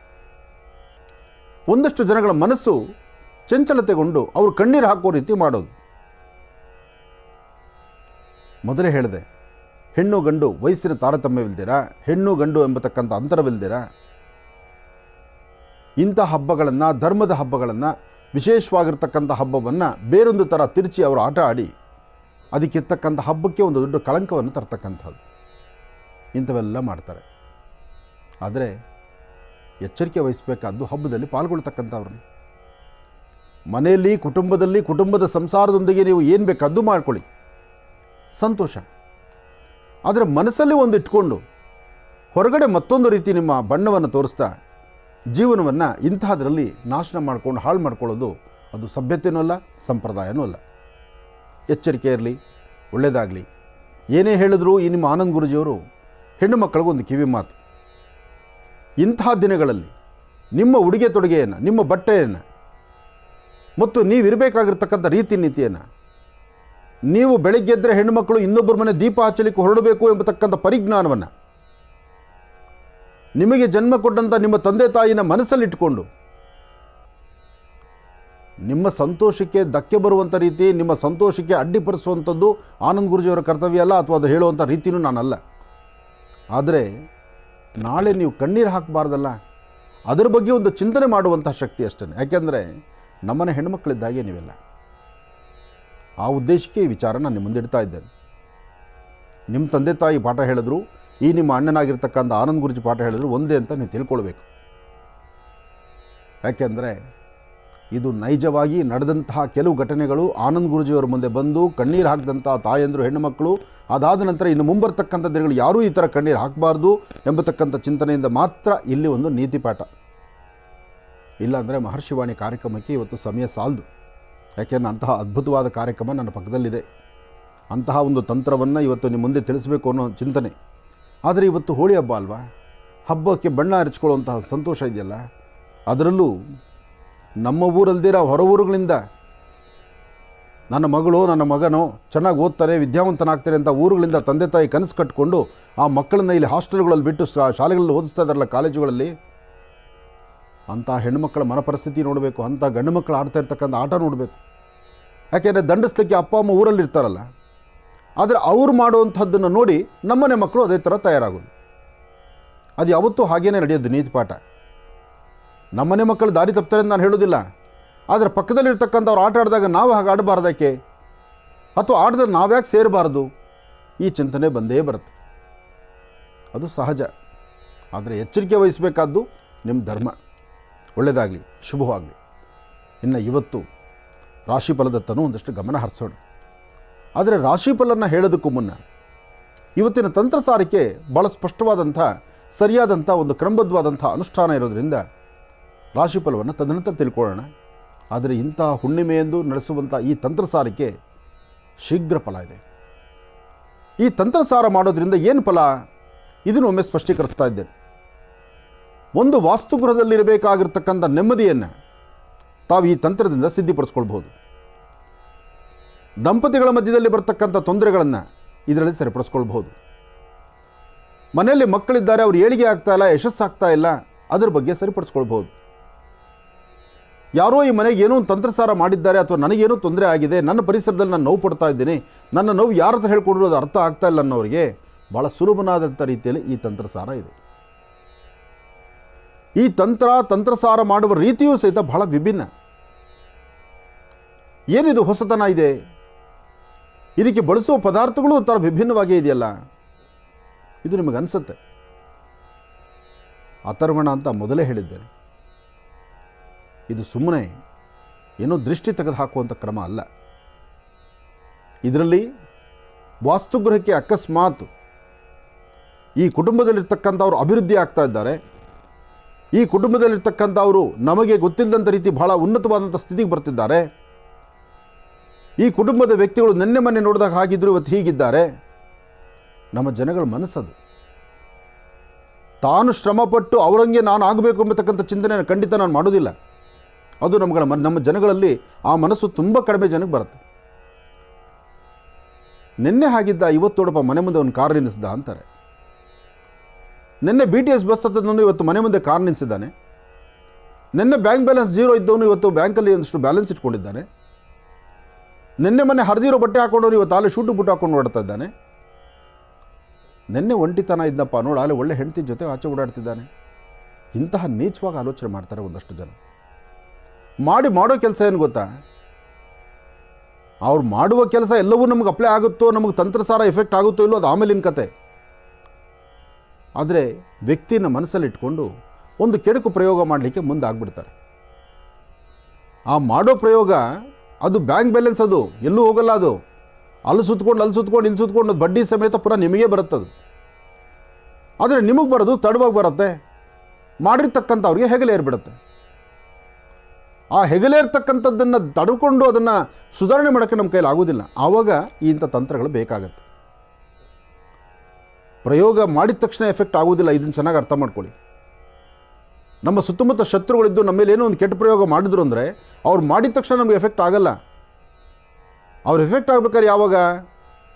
ನಮ್ಮ ಜಾತಕದಲ್ಲೂ ಗ್ರಹಗಳು ಅದಕ್ಕೆ ಸಹಕರಿಸಿದಾಗ, ನಮ್ಮ ಜಾತಕದಲ್ಲಿರ್ತಕ್ಕಂಥ ಗ್ರಹಗಳ ದೃಷ್ಟಿಕೋನ ಸಮಂಜಸವಾಗಿಲ್ದಿರ ಈ ಕಡೆ ಗ್ರಹಗಳಲ್ಲೂ ದೋಷವಿದ್ದು, ನಮ್ಮ ಉಸಿರಾಟದಲ್ಲೂ ತೊಂದರೆ ಇದ್ದು, ಆಗ ನೋಡಿ ಇವೆಲ್ಲ ಕೆಲಸ ಶುರುವಾಗ್ಬಿಡುತ್ತೆ. ಆಗ ಬರೀ ಒಂದು ನಿಂಬೆಹಣ್ಣು ಸಾಕು ಮನುಷ್ಯನ ಆಟ ಆಡ್ಸೋಕ್ಕೆ. ಇದರಿಂದ ಅವ್ರು ಬರೋ ಭಾಗ್ಯ ಆದರೂ ಏನು? ನಮ್ಮ ಅಭಿವೃದ್ಧಿ ಸಹಿಸೋಕ್ಕಾಗದಿರತಕ್ಕಂಥದ್ದಷ್ಟೇ. ನಮ್ಮದೇ ಆದಂಥ ಚೌಕಟ್ಟಲ್ಲಿ ರಾತ್ರಿ ಅಂದಿರ ಹಗಲಂದಿರ ಕಷ್ಟಪಟ್ಟು ನಮ್ಮ ಬದುಕು ನಮ್ಮದೇನೋ ಬೆಳಗ್ಗಿಂದ ಸಂಜೆವರೆಗೂ ಸತ್ತು ಸುಣ್ಣವಾಗಿ ಕಷ್ಟಪಟ್ಟು ಮನೆಗೆ ಬಂದು ನಮ್ಮನ್ನು ನಾವು ತಿಂತಿರ್ತೀವಲ್ವ, ಅದನ್ನು ನೋಡಿ ಸಹಿಸೋಕ್ಕಾಗದಿರತಕ್ಕಂಥವ್ರು ಇಂತಹ ಶತ್ರುಗಳು ಇಂತಿಂಥ ತಪ್ಪುಗಳನ್ನು ಮಾಡ್ತಾರೆ. ಆದರೆ ಇದನ್ನು ಅರ್ಥ ಮಾಡ್ಕೋಬೇಕು. ಅಂತಹ ನೋವುಗಳಿರ್ತಕ್ಕಂಥ ಅವರ ಪರಿಹಾರಕ್ಕೋಸ್ಕರನೇ ಇವತ್ತಿನ ಈ ತಂತ್ರಸಾರ. ಕೂತ್ಕೊಳ್ಳಿ, ವಿಚಾರ ತಿಳಿಸ್ತೀನಿ. ಈಗ ತಂತ್ರಸಾರದ ಆಚರಣೆಯ ಪ್ರಾರಂಭದ ವಿಧಿವಿಧಾನಗಳು ಹೇಗಿರುತ್ತೆ ಅದೆಲ್ಲದ್ರ ಬಗ್ಗೆ ಮತ್ತಷ್ಟು ಮಾಹಿತಿಯನ್ನು ತಿಳ್ಕೊಳ್ಳೋಣ. ಬನ್ನಿ ಗುರುಗಳೇ, ತಂತ್ರಸಾರದ ಬಗ್ಗೆ ಮಾಹಿತಿಯನ್ನು ತಿಳಿಸ್ತಾರೆ. ಖಂಡಿತ. ಇವತ್ತು ಹುಣ್ಣಿಮೆ ಆದ್ದರಿಂದ, ಹುಣ್ಣಿಮೆ ಅಂದರೆ ಅದು ಚಂದ್ರನಿಗೆ ಪ್ರೀತಿ, ಎಲ್ಲೆಲ್ಲೂ ಬೆಳಕು. ಅಮಾವಾಸ್ಯೆ ಅಂದರೆ ಕಾಡ್ಗತ್ತಲು. ಹುಣ್ಣಿಮೆಯ ಬೆಳದಿಂಗಳೂಟ ಅಂತೀವಿ, ಹುಣ್ಣಿಮೆಯ ಸಂತೋಷ ಅಂತೀವಿ. ಹುಣ್ಣಿಮೆ ದಿವಸ ತಿರುಮಲ ತಿರುಪತಿ ಶ್ರೀನಿವಾಸನ ಸಾನ್ನಿಧ್ಯದಲ್ಲಿ ಗರುಡೋತ್ಸವ ಸೇವೆ ಇದೆ. ಸ್ವಾಮಿ ಗರುಡ ವಾಹನನಾಗಿ ಆ ತಿರುಮಲ ತಿರುಪತಿ ಸಾನ್ನಿಧ್ಯದ ಆ ಪ್ರಾಕಾರ ಮಂಟಪದಲ್ಲಿ ಗರುಡ ವಾಹನನಾಗಿ ಬರುವಂಥ ಆ ದೃಶ್ಯವನ್ನು ನೋಡೋದಕ್ಕೆ ಲಕ್ಷಾಂತರ ಜನ ನೋಡ್ತಾರೆ. ಅಂದರೆ ಹುಣ್ಣಿಮೆಯ ಅನುಷ್ಠಾನ ಅಂದರೆ ಅಷ್ಟು ಅದ್ಭುತವಾಗಿರ್ತಕ್ಕಂಥದ್ದು. ಜೊತೆಗೆ ಹುಣ್ಣಿಮೆ ಕಾಲ ಅಂದರೆ ಪ್ರತಿಯೊಬ್ಬರ ಮನಸ್ಸಲ್ಲೂ ಸಹಿತ ಒಂದು ಆನಂದ ಇರುತ್ತೆ, ನೆಮ್ಮದಿ ಇರುತ್ತೆ, ಸಂತೋಷ ಇರುತ್ತೆ. ಅದೇ ಅಮಾವಾಸ್ಯೆ ಬಂದರೆ ನಮಗೆ ಅರಿವಿಲ್ದಂಗೆ ನಮಗೆ ಜಗಳ ಹಾಕೋದನ್ನು ಶುರುವಾಗ್ತಾ ಇರುತ್ತೆ. ಅಂತಹ ಕಾಲದಲ್ಲಿ ಗ್ರಹಣ ಅಂತ ಆದಾಗ ಅಲ್ಲೂ ಕತ್ತಲೆ ತಾನೆ. ಚಂದ್ರಗ್ರಹಣ ಬೆಳಕಿನ ಸನ್ನಿವೇಶದಲ್ಲಿ ಒಂದು ಕತ್ತಲು ಆವರಿಸ್ತಕ್ಕಂಥದ್ದು. ಆದರೆ ಚಂದ್ರಗ್ರಹಣ ಕತ್ತಲು ಆವರಿಸುವಂಥ ಕಾಲ, ಇದರಿಂದ ನಮಗಾಗ್ತಕ್ಕಂಥದ್ದು ಏನಪ್ಪ ಅನ್ನೋ ಒಂದು ಪ್ರಶ್ನೆ ನೀವು ಹೇಳ್ಬೋದು. ಅಂತಹ ಚಂದ್ರನಿಗೆ ಕತ್ತಲು ಆವರಿಸುವಂಥ ಕಾಲ ನಮ್ಮ ಜೀವನಕ್ಕೂ ಇಂಥವೆಲ್ಲವೂ ಸಹಿತ ಎಡವಟ್ಟು ಆಗುವುದರಿಂದ ಇದರಿಂದ ಮುಕ್ತರಾಗಲಿಕ್ಕೆ ಇಂಥ ತಂತ್ರಸಾರವನ್ನು ಮಾಡೋದು ಖಂಡಿತ ತಪ್ಪಲ್ಲ. ನೋಡಿ, ಅದ್ಭುತವಾದಂಥ ಬೆಳಕಿನಿಂದ ಕೂಡಿರ್ತಕ್ಕಂಥ ಚಂದ್ರ, ಆ ಚಂದ್ರನಿಗೂ ಸಹಿತ ಸಾಮಾನ್ಯಕ್ಕೆ ಒಂದು ರಿಂಗಿಗೆ ವಜ್ರ ಹೇಗಿರುತ್ತೋ ಹಾಗೆ ವಜ್ರದ ಬೆಳಕಿನಂತಿರ್ತಕ್ಕಂಥ ಚಂದ್ರನಿಗೆ ಕತ್ತಲು ಆವರಿಸ್ತಾ ಬರುತ್ತೆ. ಕತ್ತಲು ಆವರಿಸ್ತಾ ಬಂದ ಹಾಗೆಲ್ಲ ನಮ್ಮ 27 ನಕ್ಷತ್ರ 12 ರಾಶಿಗಳಲ್ಲಿ ಇರ್ತಕ್ಕಂಥದ್ದೇ 27 ನಕ್ಷತ್ರ 12 ರಾಶಿಗಳು. ಈ 27 ನಕ್ಷತ್ರ 12 ರಾಶಿಗಳಲ್ಲಿರ್ತಕ್ಕಂಥವರಿಗೆ ಒಂದಷ್ಟು ಮಾನಸಿಕವಾದಂಥ ಒತ್ತಡ ಶುರುವಾಗುತ್ತೆ. ಆತಂಕಕ್ಕೊಳಗಾಗುವಂಥದ್ದು, ಭಯ ಪಡ್ತಕ್ಕಂಥದ್ದು, ನರನಾಡಿಗಳಲ್ಲಿ ಶಕ್ತಿ ಕಡಿಮೆ ಆಗುವಂಥದ್ದು, ಇಲ್ಲದಂಥ ರೀತಿ ವ್ಯಾಜ್ಯಕ್ಕೆ ತಿರ್ಕೊಳ್ಳುವಂಥದ್ದು, ಮನೆಯಲ್ಲಿ ಶಾಂತಿ ನೆಮ್ಮದಿ ಇಲ್ದಿರತಕ್ಕಂಥದ್ದು, ಎಲ್ಲಕ್ಕಿಂತ ಮುಖ್ಯವಾಗಿ ಏನು ಅನ್ಯೋನ್ಯತೆ ಆಗಿರಬೇಕು ಆ ಅನ್ಯೋನ್ಯತೆ ಇರೋದಿಲ್ಲ. ಏನು ಆರೋಗ್ಯವನ್ನು ಕಾಪಾಡಿಕೊಂಡಿರ್ತೀರಿ, ಹುಣ್ಣಿಮೆ ಅಮಾವಾಸ್ಯೆ ಬಂದರೆ ಅದು ಕಡಿಮೆ ಆಗುತ್ತೆ. ಹುಣ್ಣಿಮೆ ಅಮಾವಾಸ್ಯೆಯಲ್ಲೇ ಕಡಿಮೆ ಆಗೋದಾದರೆ ಇನ್ನು ಗ್ರಹಣ ಕಾಲದಲ್ಲಿ ಅದು ಮತ್ತಷ್ಟು ತೊಂದರೆನೇ ಸರಿ. ಆದರೆ ಗ್ರಹಣ ಅಂತಕ್ಕಂಥದ್ದು ನಭೋಮಂಡಲದಲ್ಲಿ ನಡೀತಕ್ಕಂಥ ಒಂದು ಕೌತುಕವೇ ಸರಿ. ಆ ಕೌತುಕಕ್ಕೆ ನಾವು ಇಷ್ಟೊಂದು ಭಯ ಪಡಬೇಕಾ? ಅದು ಭಯ ಪಡಬೇಕಾ ಅಂದರೆ ಈ ಭಯ ಪಡ್ತಕ್ಕಂಥವ್ರು ಇದ್ದಾರಲ್ಲ ಅವ್ರಿಗೊಂದು ಧೈರ್ಯ ಬೇಕಲ್ಲ. ನೀವು ಭಯ ಪಡಬೇಡಿ. ನಿಮ್ಮ ಗ್ರಹ ಸ್ಥಿತಿಗಳಲ್ಲಿ ಬೇರೆ ಗ್ರಹಗಳ ದೃಷ್ಟಿಕೋನದಿಂದ ಉಂಟಾಗ್ತಿರ್ತಕ್ಕಂಥ ತೊಂದರೆ ಅಥವಾ ಇದೇ ಸಮಯದಲ್ಲಿ ಬೇರೆ ಯಾರಾದರೂ ಮಾಡಿರ್ತಕ್ಕಂಥ ತಂತ್ರಗಳಿಗೆ ಒಂದು ಜೀವಶಕ್ತಿ. ಮತ್ತೊಂದು ವಿಚಾರ ಚೆನ್ನಾಗಿ ಜ್ಞಾಪಕ ಮಾಡ್ಕೊಳ್ಳಿ. ತಂತ್ರ ಮಂತ್ರ ಯಂತ್ರ, ಒಂದು ನಿಂಬೆಹಣ್ಣಿನಿಂದ ಏನೆಲ್ಲ ಪ್ರಯೋಗಗಳನ್ನು ಮಾಡ್ತಾರೆ. ಮಾಟ ಮಂತ್ರ ಇರ್ಬೋದು, ಅವರ ಆತ್ಮರಕ್ಷಣೆ ಇರ್ಬೋದು, ಒಂದಷ್ಟು ದೃಷ್ಟಿದೋಷ ಇರ್ಬೋದು, ಅಥವಾ ವಾಸ್ತುಗೃಹಕ್ಕೆ ಸಂಭವಿಸುವಂಥ ಸಮಸ್ಯೆಗಳಾಗಿರ್ಬೋದು. ಇದೆಲ್ಲವನ್ನು ದೂರ ಮಾಡ್ಕೊಳ್ಳೋದಕ್ಕೆ ಈ 3 ದಾರಿ ಸರ್ಕಲ್ ಹತ್ರನೋ ಅಥವಾ ಕೆಲವು ಗಿಡಮರಗಳ ಹತ್ರನೋ ಕೆಲವು ರಾವು ಇರ್ತಕ್ಕಂಥ ಸಾನ್ನಿಧ್ಯಗಳಿಗೋ ಕೆಲವು ಸ್ಥಳಗಳನ್ನು ನೋಡಿ ಸುಮಾರು ಕಿಲೋಮೀಟರ್ ಪ್ರಯಾಣ ಮಾಡಿದ್ರೂ ತೊಂದರೆ ಇಲ್ಲ. ಕರೆಕ್ಟಾಗಿ ಆ ಜಾಗಕ್ಕೆ ಬಂದರೆ ಆಕ್ಸಿಡೆಂಟ್. ಆ ಜಾಗಕ್ಕೆ ಬಂದರೆ ಬೀಳಲೇಬೇಕು, ಯಾರೋ ಒಬ್ರು ಬೀಳ್ತಾರೆ. ಮೊನ್ನೆ ಒಂದು ಆಕ್ಸಿಡೆಂಟ್ ಆಯಿತು, ನಿನ್ನೆ ಒಂದು ಆಕ್ಸಿಡೆಂಟ್ ಆಯಿತು. ಇಂತಹ ಮಾತುಗಳನ್ನು ನಾವು ಕೇಳ್ತಾನೆ ಇರ್ತೀವಿ. ಹಾಗೆ ಮನೆಯಲ್ಲಿ ಎಷ್ಟೇ ಅನ್ಯೋನ್ಯವಾಗಿದ್ದರೂ ಆ ಅನ್ಯೋನ್ಯತೆಗೆ ಧಕ್ಕೆ ಉಂಟಾಗ್ತಾ ಇರುತ್ತೆ. ಇನ್ನೊಂದು ವಿಚಾರ ಅರ್ಥ ಮಾಡ್ಕೊಳ್ಳಿ, ಪ್ರತಿನಿತ್ಯ ಅಮೃತವನ್ನು ಬಡಿಸ್ತಕ್ಕಂಥ ಮಾತೃ ತಾಯಿನೋ ಹೆಂಡತಿನೋ ಅಷ್ಟು ಚೆನ್ನಾಗಿ ಅಡುಗೆ ಮಾಡ್ತಕ್ಕಂಥವರು ಇತ್ತೀಚಿನ ದಿನಗಳಲ್ಲಿ ಮನೆಯಲ್ಲಿ ಊಟ ಮಾಡಲಿಕ್ಕೆ ಆಗೋದಿಲ್ಲಪ್ಪ. ಅನ್ನ ರುಚಿಸೋದೇ ಇಲ್ಲ. ಅವ್ರು ಯಾವ ರೀತಿ ಅಡುಗೆ ಮಾಡಿದ್ರೂ ರುಚಿ ಆಗೋದಿಲ್ಲ. ಏನಿದ್ರ ಹಿಂದಿನ ರಹಸ್ಯ? ಈ ತಂತ್ರಸಾರದ ಎಫೆಕ್ಟ್ ಇರುತ್ತಲ್ಲ, ಅದು ಒಂಥರ ಎರಡು ಥರ ಅಲ್ಲ. ಮುಖ ನೋಡ್ತಾ ಇದ್ದಾಗೆ ಮುಖ ಹಿಡಿದೋಗ್ಬಿಡುತ್ತೆ. ವ್ಯಕ್ತಿ ಬೆಲೂನ್ ಥರ ಕರಗಿ ಹೋಗ್ತಾ ಇರ್ತಾರೆ. ಇದೆಲ್ಲ ಪ್ರಯೋಗದ ಮುನ್ಸೂಚನೆಗಳೇ. ಹಾಗಾಗಿ ನನ್ನ ಕಾರ್ಯಕ್ರಮದಲ್ಲಿ ಸಾಕಷ್ಟು ಬಾರಿ ಹೇಳ್ತೀನಿ ನಾನು, ಪ್ರಯೋಗ ಇಲ್ಲ, ಅಂಥ ಮಹನೀಯರಿಲ್ಲ, ಅಂತಹ ತಂತ್ರಭಾಗಕ್ಕೆ ಜೀವ ತುಂಬಿ ಇನ್ನೊಬ್ಬರು ತೊಂದರೆ ಮಾಡಬೇಕು ಎಂಬತಕ್ಕಂಥ ಆಲೋಚನೆ ಮಾಡಲಿಕ್ಕೆ ಆಗೋದಿಲ್ಲ ಅಂತ. ಆದರೆ ಕೆಲವಷ್ಟು ಜನ ಕೆಲವು ನೀಚ ಪ್ರಯೋಗಗಳನ್ನು ಇಂದಿಗೂ ಮಾಡ್ತಾರೆ. ಕೆಲವ್ರ ಮನೆಗೆ ಹೋಗಿ ಒಂದು ಲೋಟ ನೀರು ಕುಡಿಬೇಕಂದ್ರೆ ಭಯ, ಕೆಲವ್ರ ಮನೆಗೆ ಏನಾದ್ರು ಆಹಾರ ಕೊಟ್ಟರೆ ತಿನ್ನೋದಕ್ಕೆ ಭಯ. ಯಾವಾಗ ಹೊಟ್ಟೆಗೆ ಸೇರ್ತಿರ್ತಾರೋ. ಎಲ್ಲರೂ ಬದುಕಿ ಒಂದು ದಿವಸ ಕಡೆ ಹೋಗಿ ಮುಂದೆ ಯಾತ್ರೆ ಬೆಳೆಸಬೇಕಾದವರೇ. ಯಾರಪ್ಪ ಈ ಭೂಮಂಡಲದಲ್ಲಿ ಮಳೆ ಹೊಡ್ಕೊಂಡು ಕೂತ್ಕೊಳ್ಳೋರು? ಅವರವರ ಕಾಲಧರ್ಮ ಮುಗಿತಿದ್ದಂಗೆ ಗಂಟು ಮುಟ್ಟೆ ಕಟ್ಟಲೇಬೇಕು.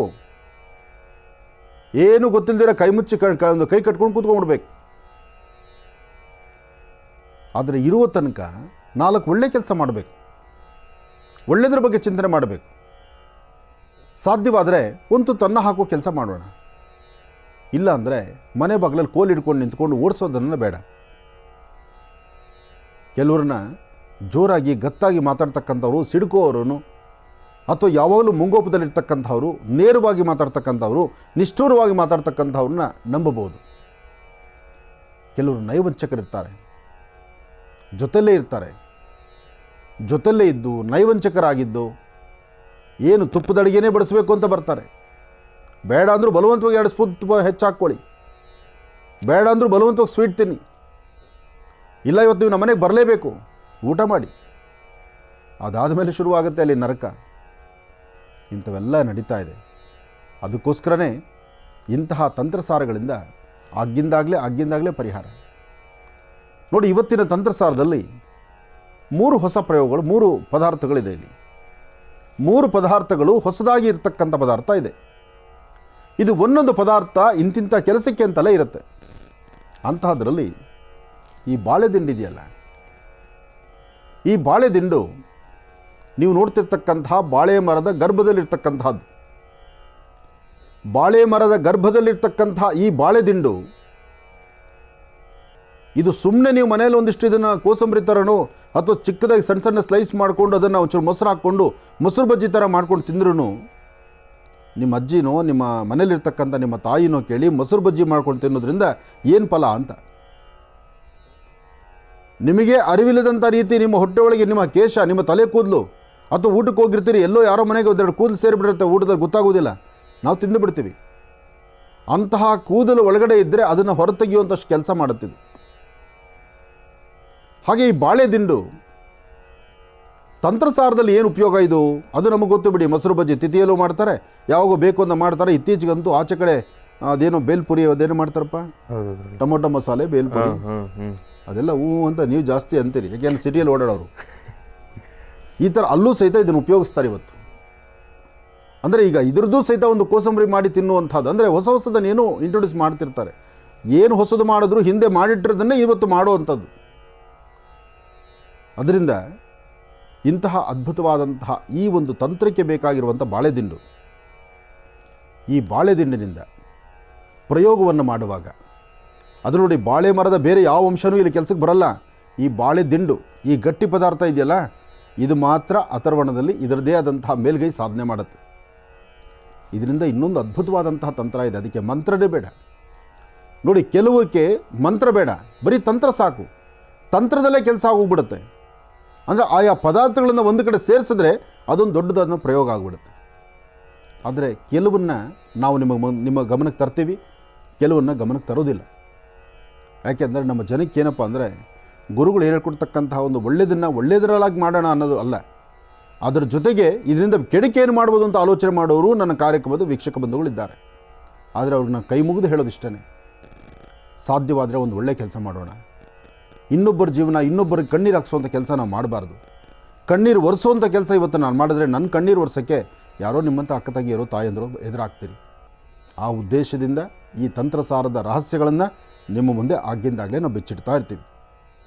ಇವತ್ತು ಪ್ರಥಮವಾಗಿ ಈ ಬಾಳೆದಿಂಡಿನ ಇನ್ನಷ್ಟು ರಹಸ್ಯ ಇದೆ, ನಾನು ತಿಳಿಸ್ಕೊಡ್ತೇನೆ, ಕೂತ್ಕೊಳ್ಳಿ. ಇನ್ನು ಬಹಳ ವಿಶೇಷವಾಗಿ ಇಷ್ಟು ಹೊತ್ತಿನವರೆಗೂ ಕೂಡ ಸಾಕಷ್ಟು ವಿಚಾರಗಳನ್ನು ತಿಳಿಸ್ಕೊಡ್ತಾ ಬರ್ತಾ ಇದ್ದಾರೆ ಗುರುಜಿರವರು. ಇನ್ನು ಈಗ ತಂತ್ರಸಾರದ ಆಚರಣೆಯ ಪ್ರಾರಂಭದ ಒಂದಿಷ್ಟು ವಿಚಾರವನ್ನು ತಿಳ್ಕೊಳ್ತಕ್ಕಂಥದ್ದಿದೆ. ಬನ್ನಿ ತಂತ್ರಸಾರವನ್ನು ಪ್ರಾರಂಭ ಮಾಡೋಣ. ಗುರುಗಳೇ, ತಂತ್ರಸಾರವನ್ನು ಪ್ರಾರಂಭ ಮಾಡೋಣ ಅಂತ ಹೇಳ್ತಾ ಇದ್ದೀರಿ. ಖಂಡಿತ. ಈ ಬಾಳೆದಿಂಡಿನ ಎಲ್ಲಾದರೂ ನಿಮ್ಮ ಮನೆಗಳ ಹತ್ರ ಸುತ್ತಮುತ್ತ ಸರ್ಕಲಲ್ಲಿ ಈ ಬಾಳೆದಿಂಡಲ್ಲಿ ಒಂದು ಹೆಣ್ಣಿನ ಚಿತ್ರವೋ ಗಂಡಿನ ಚಿತ್ರವನ್ನು ಮಾಡ್ತಾರೆ. ಹೆಣ್ಣಿನ ಚಿತ್ರ ಗಂಡಿನ ಚಿತ್ರವನ್ನು ಮಾಡಿ ಬಾಳೆ ಎಲೆಯಲ್ಲಿಟ್ಟು ಅಥವಾ ಮುತ್ತುಗದ ಎಲೆಯಲ್ಲಿಟ್ಟು ಅಥವಾ ಬಿಳಿ ಎಕ್ಕದ ಎಲೆಯಲ್ಲಿಟ್ಟು ಏನಾದರೂ ಹಾಕಿದರೆ ಅದನ್ನು ನೀವು ಯಾವುದೇ ಕಾರಣಕ್ಕೂ ದಾಟಬೇಡಿ, ಅದನ್ನು ದಾಟಬಾರ್ದು. ಹಾಗೆ ಇದನ್ನು ಮಾಡೋದು ಸಹಿತ ಮಾಡಿ 3 ದಾರಿ ಸರ್ಕಲ್ಗಳಲ್ಲಿ ಹಾಕುವಂಥ ಒಂದು ಕೆಲವಷ್ಟು ಗುಣಗಳಿದೆ. ಸರ್ಕಲ್ಗಳಲ್ಲಿ ಹಾಕಬೇಡಿ. ಹಾಗೆ ಇದನ್ನು ಹಾಕುವಂಥದ್ದು ಅಕಸ್ಮಾತ್ ಯಾರನ್ನ ಮನೆಗಳ ಮುಂದೆ ಸರ್ಕಲ್ ಇದ್ದರೆ ನಿಮಗೆ ಯಾರಿಗೂ ಗೊತ್ತಿಲ್ಲದಂಥ ರೀತಿ ತೊಗೊಂಡು ಮನೆ ಬಾಗಿಲಿಗೆ ಹಾಕ್ಬಿಟ್ಟಿರ್ತೀರಿ. ಮಾಡಬೇಡಿ. ಯಾಕೆಂದರೆ ಕೆಲವಕ್ಕೆ ನಾನು ಮೊದಲೇ ಹೇಳಿದೆ, ಮಂತ್ರ ಬೇಡ, ಬರೀ ತಂತ್ರ ಸಾಕು. ಆದರೆ ತಂತ್ರದ ರಹಸ್ಯ ತಿಳ್ಕೊಂಬಿಟ್ರೆ ಮಾತ್ರ ಮೇಲಿಂದ ಮೇಲೆ ಮೇಲಿಂದ ಮೇಲೆ ಮೇಲಿಂದ ಮೇಲೆ ಮಾಡ್ತಾ ಇರೋದು. ಸುಮ್ಮನೆ ಅವ್ರೇನೋ ಜೋರಾಗಿ ಮಾತಾಡಿದ್ರು, ಆಯ್ತು ನಾನು ನೋಡ್ಕೊಳ್ತೀನಿ, ಏನು ಮಾತಿಲ್ಲ ಕತೆ ಇಲ್ಲ, ಇಂತಹ ನೀಚ ಕೆಲಸಕ್ಕೆ ಕೈ ಹಿಡಿದು ಬಿಡ್ತೀರಿ. ಆದರೆ ಒಂದು ಕಿವಿ ಮಾತಿರಲಿ, ಬಾಳೆದಿಂಡು ಒಳ್ಳೆಯದಕ್ಕೂ ಬರುತ್ತೆ, ಕೆಟ್ಟದ್ದಕ್ಕೂ ಬರುತ್ತೆ. ಒಳ್ಳೆಯದು ಕೆಟ್ಟದ್ದು ಎರಡೂ ಈ ದಿಂಡಲ್ಲಿರೋದ್ರಿಂದ, ಈ ಬಾಳೆ ದಿಂಡಲ್ಲಿರೋದ್ರಿಂದ ಇದು ಸಾಧ್ಯವಾದಷ್ಟು ನಾವು ಒಳ್ಳೆಯದ್ರ ಬಗ್ಗೆನೇ ಚಿಂತನೆ ಮಾಡೋಣ, ಒಳ್ಳೆಯದ್ರ ಬಗ್ಗೆ ಚಿಂತನೆ ಮಾಡೋಣ, ಒಳ್ಳೆಯದನ್ನೇ ಆಲೋಚನೆ ಮಾಡೋಣ. ಇನ್ನು ಇದಕ್ಕೆ ಸಹಾಯಕ್ಕೆ ನಿಂಬೆಹಣ್ಣನ್ನು ತೋರಿಸ್ಬೇಕಾದ್ದಿಲ್ಲ, ಅದು ನಿಮಗೆ ಗೊತ್ತಿದೆ. ಹಾಗೆ ಇವತ್ತಿನ ತಂತ್ರಸಾರಕ್ಕೆ ಪ್ರಮುಖವಾಗಿ ಶ್ವೇತವರ್ಣದ ಬಟ್ಟೆಯನ್ನು ಈ ಬೇವಿನ ಕಡ್ಡಿಗೆ ಪಂಚಿನ ಆಕಾರವಾಗಿ 4 ಪಂಚುಗಳನ್ನು ರೆಡಿ ಮಾಡ್ಕೋಬೇಕು. ಈ ಪಂಚು ಗೊತ್ತಲ್ವ ನಿಮಗೆ?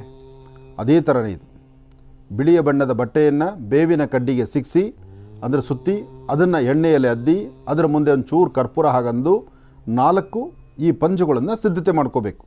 ಅದನ್ನು ನೀವು ಸಿದ್ಧತೆ ಮಾಡ್ಕೊಳ್ಳಿ. ಇಲ್ಲಿಂದ ಆಚೆಗೆ ಹೇಳುವಂಥದ್ದನ್ನು ಇವತ್ತು ಸಂಜೆ ನೀವು ಆಚರಿಸಬೇಕಾದಂಥದ್ದು, ಅಂದರೆ ಸೂರ್ಯಾಸ್ತಮ ಆಗಿ ಚಂದ್ರ ಉದಯಿಸ್ತಕ್ಕಂಥ ಕಾಲ, ಹುಣ್ಣಿಮೆಯ ಕಾಲ, ಈ ಸಮಯದಲ್ಲಿ ಈ ತಂತ್ರವನ್ನು ಮಾಡೋದು ಭಾಳ ಶ್ರೇಯಸ್ಕರ. ಮತ್ತೊಂದು ಮಾತು ಕಿವಿ ಮಾತು ಹೇಳ್ತಿದ್ದೀನಿ, ನಾನು ಹೇಳ್ಕೊಡುವಂಥ ಈ ತಂತ್ರಸಾರ ಯಾವುದೇ ಕಾರಣಕ್ಕೂ ಅಥರ್ವಣದಲ್ಲಿ ಇದು ಪ್ರಯೋಗ ಭಯಪಡಬೇಕಾದ್ದಿಲ್ಲ, ನಿಮ್ಮ ವಾಸ್ತು ಸಂರಕ್ಷಣೆಗೋಸ್ಕರ. ಅದಾದ ನಂತರ ಈ ಒಂದು ತಂತ್ರಕ್ಕೆ ಪ್ರಧಾನವಾಗಿ ನೈವೇದ್ಯಕ್ಕೆ ಏಲಕ್ಕಿ ಮತ್ತು ಸಕ್ಕರೆ ಅಥವಾ ಏಲಕ್ಕಿ ಮತ್ತು ಜೇನುತುಪ್ಪ. ಬಾಳೆದಿಂಡು ತೊಗೊಳ್ಬೇಕು. ಬಾಳೆದಿಂಡನ್ನು 4 ಪೀಸಾಗಿ ಕಟ್ ಮಾಡ್ಕೊಳ್ಳಿ. ನೋಡಿ, 4 ಪೀಸುಗಳಾಗಿ ಈ ಬಾಳೆದಿಂಡನ್ನು ಕಟ್ ಮಾಡಿ ಇಟ್ಕೊಳ್ಬೇಕು. 4 ಪೀಸ್ ಕಟ್ ಮಾಡಿರ್ತಕ್ಕಂಥದ್ದು ಬಾಳೆದಿಂಡು. ಇನ್ನು ಇದ್ರ ಕೆಲಸ ನಮಗೆ ಬೇಡ. ಇಲ್ಲಿ ಬಾಳೆದಿಂಡು 4 ಪೀಸ್ ಆಯಿತು. ನಿಂಬೆಹಣ್ಣು 4 ಪೀಸು, 4 ಪೀಸು ನಿಂಬೆಹಣ್ಣು.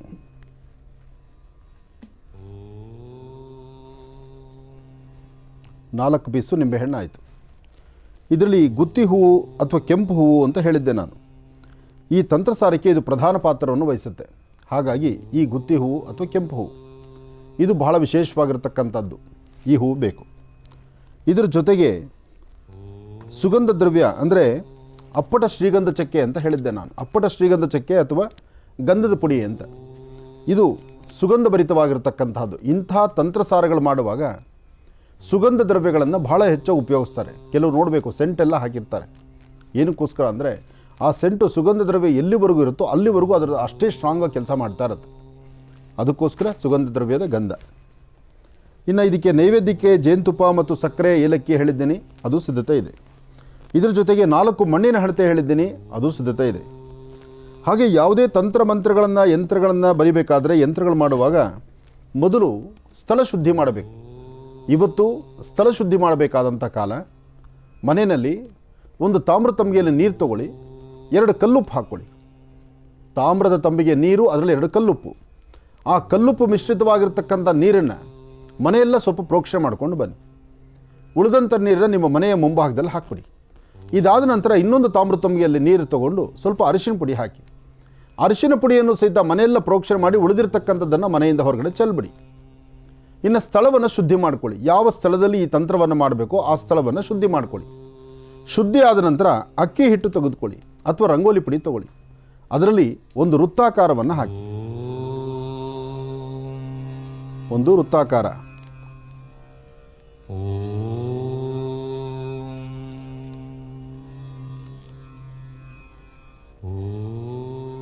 ಒಂದು ವೃತ್ತಾಕಾರವನ್ನು ಹಾಕಿ, ವೃತ್ತಾಕಾರ ಹಾಕಿದ ನಂತರ ಇದರ ಮೇಲ್ಭಾಗದಲ್ಲಿ ಒಂದು ಗೆರೆಯನ್ನು ಹಾಕೋದು. ಇದು ತ್ರಿಕೋನ ಬರಬೇಕು. ಸಾಧ್ಯವಾದಷ್ಟು ತ್ರಿಕೋನದ ಒಳಗಡೆನೆ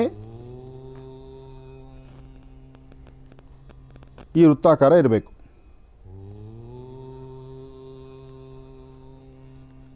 ತ್ರಿಕೋನದ ಒಳಗಡೆ ಇರತಕ್ಕಂತಹ ವೃತ್ತಾಕಾರ ನೋಡ್ತಾ ಇದ್ದೀರಿ. ವೃತ್ತಾಕಾರದ ಒಳಗಡೆ ಈಗ 5 ರೇಖೆ ಇರ್ತಕ್ಕಂಥ ನಕ್ಷತ್ರ, 5 ರೇಖೆ ಇರ್ತಕ್ಕಂಥ ನಕ್ಷತ್ರ.